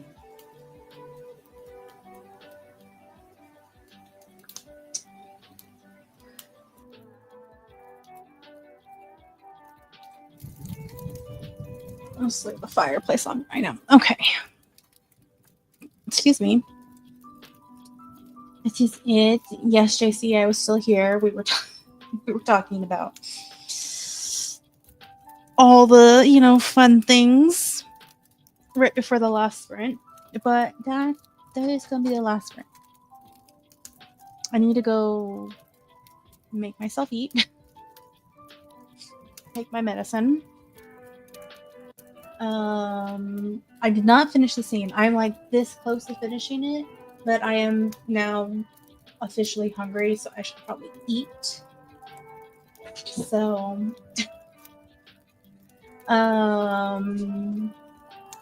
yes. Your last batch of fun butter. Oh no! I hope you're able to get more. No, I forget. I was gonna stop at 4 hours, and because me and Tang were talking, we are now getting to that 5-hour mark. So it was technically a full 5-hour stream, but our streams tend to be 4 to 5 hours. So it's technically normal. We're not leaving early. Okay, food is important. Yeah, food is important, even though I don't always like to eat at convenient times. That's a different problem. I just unlanded the Finch app. I have been debating about that. Des said that it was good on the podcast. And then I know some other people were all about the Finch app a while ago. And I've just been debating. You're going to have to tell me if it's good. If it's worth it. You're going to have to tell me. My problem is my problem before I read that, my problem with apps like that is, will I remember to do it even with the notifications, or will I do it for like a couple weeks at best and then skip one day and then skip the next couple days, and then that turn into I just stopped doing it. That's my issue. Because like I have not gone back to doing my ASL, and I stopped before surgery. During my surgery, I wouldn't have been able to, because my dominant hand is the one I sign with the most. But I have not gone back to that, and I haven't gone back to that to the point that it stopped sending me notifications before surgery. Even though I still get emails, but like info notifications. That is my problem. Forgetting that this thing is supposed to help me do stuff every day. That is my ultimate issue. Ugh. Let's see. I'm getting 1/2 pound of shake tomorrow, so yeah, I'll be able to make more. That's good. Yay. I mean, I guess that depends on you. I doubt I would be the same way with Duolingo, but I have done it every single day. Yeah. Like on my ASL one, the sign language learning thing, I had a streak and I was like, oh, I'm going to keep it. And then I did one lesson that was kind of hard and I didn't pass. And I was like, okay, I need to redo it. And then I lost my streak. And I went back and then I took a break unintentionally. And then I went back and then tried to do it again. And I failed the test again because I'd taken a break and I couldn't remember shit. And then I just spiraled into like later, and then later turned into I just completely forgot about it. But then everyone says like the Finch app is good for stuff like that. The like forgetting part, the like, I guess ADHD brain of that, where it's like, it just out of mind, out of sight kind of context. I don't know. How often do you look at your phone? A lot. So it doesn't make sense. But that just happens. But I look at my phone a lot, especially on days when I'm not home and I'm out, like for all these fucking doctor's appointments and stuff. Yeah. Or something is at least for sure also playing on my phone constantly. There's some kind of video or music or sound coming out of my phone. So if you put the app widget on your phone screen to where it's right there every time you look at your phone, then you will see it whenever you look at it. It's not on my like main home screen, it's on my second screen, but I also go to that screen a decent amount of time. So that's where all my medical apps are, like all the doctor portal stuff is. I don't know, I have a problem. I have a problem.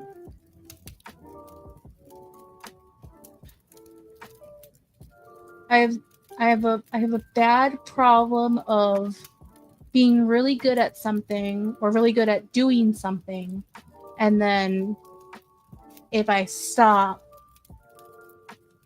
about 8 times out of 10, I'm just never gonna go back to it.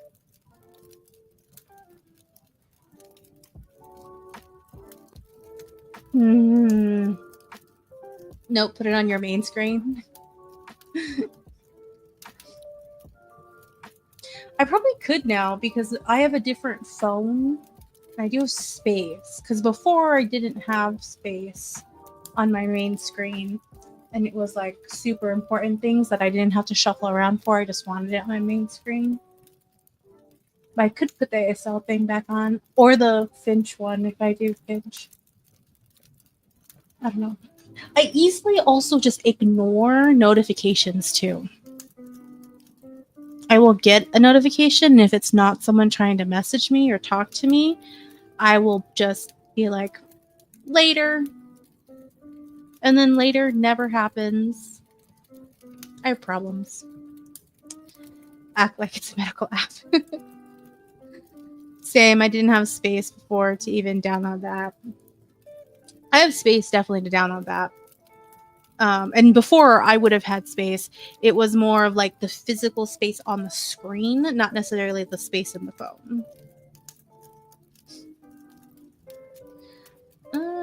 I had no choice but to get a new phone because the old one just fell apart. I remember. But you have a new phone. Yay.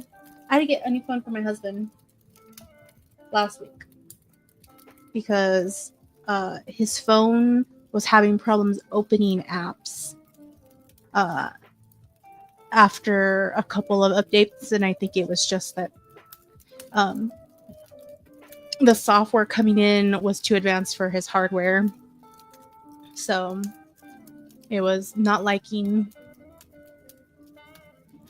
I mean, if you decide to download it, I can always send you a text to remind you. That's fair. Was it last month? It may have been last month, or maybe even like earlier this month.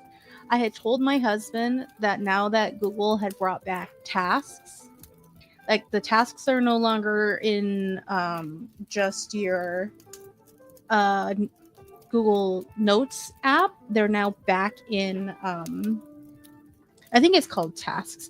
So I think before it was called reminders. What is it called? Let me check. Yeah, they're called tasks. Before, I think they were called reminders. And I used to use reminders like off and on, and they would be helpful because you could snooze the reminder and it would continue to remind you until you clicked it and it like scratched it out. Now, Google has kind of brought that back with tasks in your calendar. And I remember having a conversation with my husband that I was going to try and do that. And then I forgot about it. And I'm only remembering it now because we're talking about things like this to like help me remember stuff. This problem. This is what the medicine is supposed to help me with, concentrating and remembering shit. I need to remember this to tell the doctor tomorrow because I have my checkup tomorrow with the psychologist to see how I'm feeling on the medicine. I'm not going to remember this. This is a problem. I need to remember to tell them that I'm still not always remembering stuff. That sounds so hard. Oh my god. That sounds so horrible. Wait, what is it? I held on to that old one for a long time though. It was holding on by tape and everything. And my husband had a really good case, and literally his case had just recently broke right before his phone started having problems. So, and he almost never drops his phone. I drop my phone all the fucking time. No, correction. My phone flies out of my hand.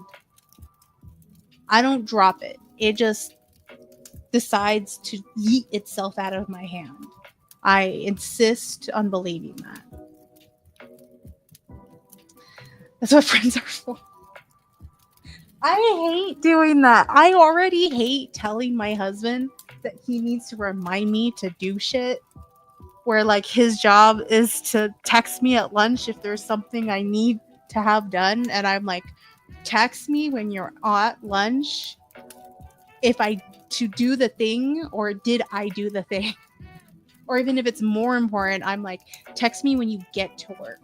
Because it's earlier in the day, being that he works later, and if it's something like timed because he gets to work at like 3 something, so it's still enough time to make phone calls. That's usually what it is. I need to make a phone call and I haven't done it by the time he leaves. He has to text me right before he starts his shift. Did you do this thing? Did you call this whatever? And then I'm like, oh no, let me do that now before places close. Set a reminder on your phone right now. Oh, I could do that.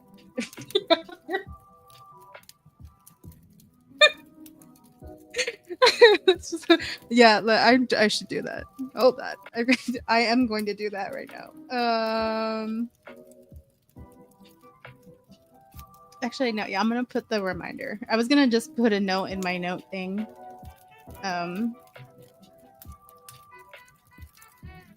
Because sometimes I remember to look at the notes if I've written notes for doctors, but.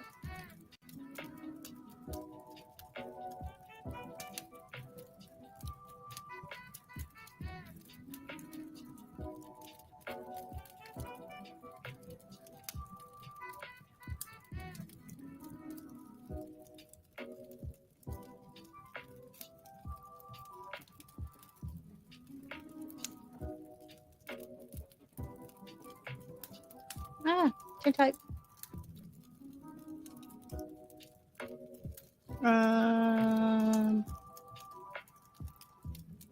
Nope. Typing. Nope. Oh my god.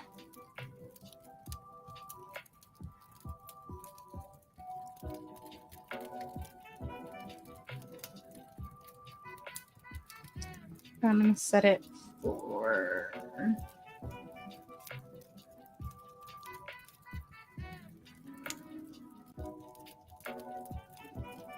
I think this is what my appointment is. Hold on, I can change that. When is my appointment? Oh, wait, no, I remembered. Yeah, okay.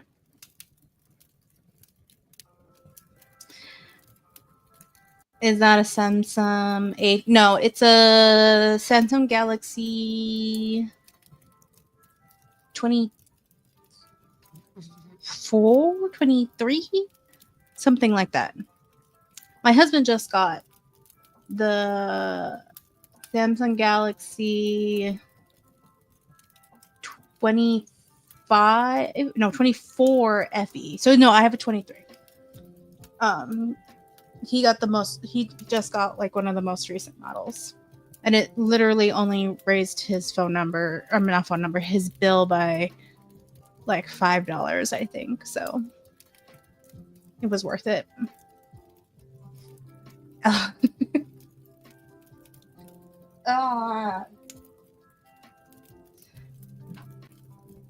I so bad. My mom, I feel like, was what my husband is now. The problem is my husband is more likely to sometimes forget every so often to remind me of something, where my mom was always on the ball with where if I asked her to remind me something, she like clockwork would remind me about stuff for like school, like when I was in high school and stuff. But there are some things I can't ask her to remind me of. So, and now she works. So that's inconvenient. She can't text me at work if I need her to remind me of something in the middle of the day. My husband can. I don't mind bothering him. And I don't usually, because I'm usually like at lunch or as you're right before you clock in. Those are usually my times. I have the Galaxy 25. Yours looks like mine from the back. Yeah, they look almost exactly the same, except his phone is just a little bit bigger. They're just a little bigger, but they're almost, yeah, they pretty much look the same. And this is a case too. So I'm so used to everyone I know having an iPhone. Oh yeah, my brother converted to iPhone like a few years ago, and he like slowly trying to like convert everybody, and he works for Verizon at like one of the stores. So we went to his store to buy the phone so that he'd get commission and stuff like that. And when I told him I was coming because I wanted to confirm like what days he worked and what times, I was like, you cannot sell my husband an iPhone. You cannot. Because and he asked me, he's like, why? And I'm like, because he's going to ask me how to do stuff and I don't know how to do things on an iPhone. So no, he needs an Android. I prefer the Samsung because that's what I have and that's what we have everything set up on. But if you sell him a different Android, that's fine. But it has to be an Android phone. And then when I got there, I was like, no Apple phone. He's like, I got it, sis. It's fine.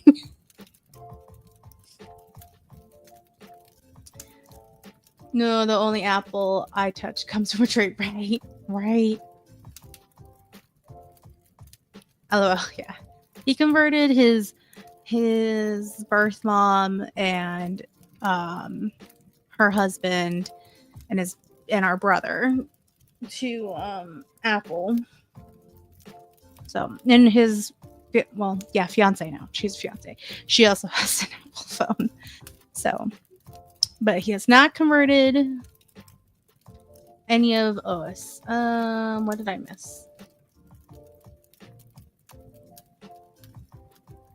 Missed my other. What did I miss? I saw this one. Pick up your phone and put it in there to remind the doctor. And then really, it's just flies by itself. And then I saw that LOL. And then I would never have an Apple product. Is that the one I missed? I read it. Maybe I just didn't click it. That's probably what it was. I read it and didn't click it. Yes. How dare heretic blasphemer. Yes. That's what happened. Reddit didn't press the button though.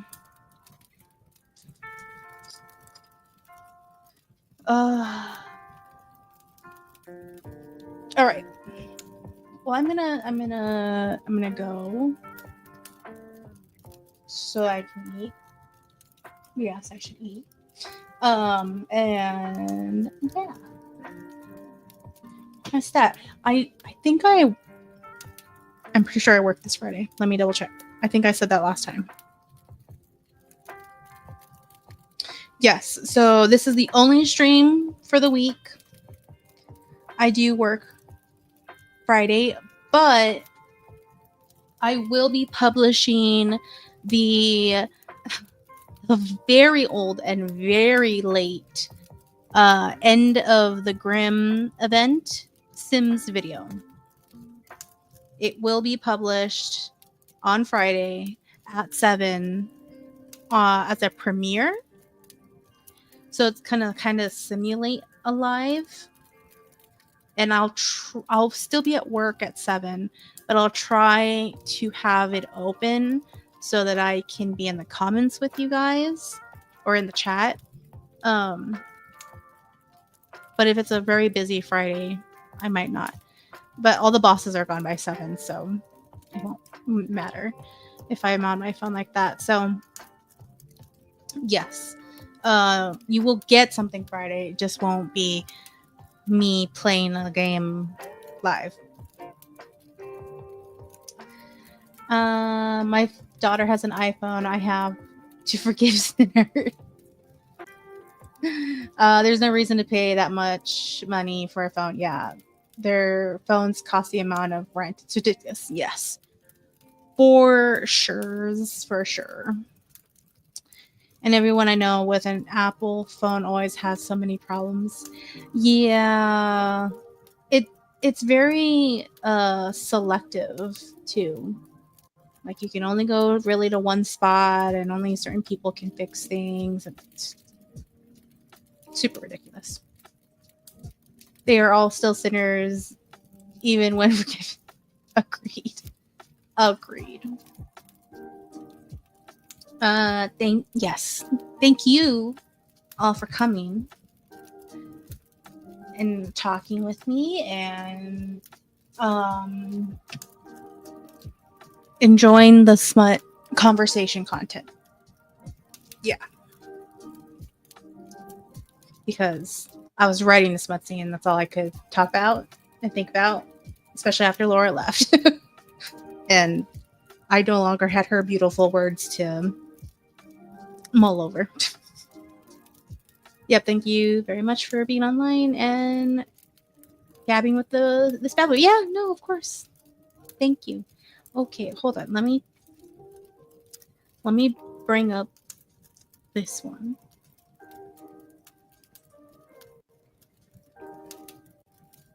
So I can do the thing.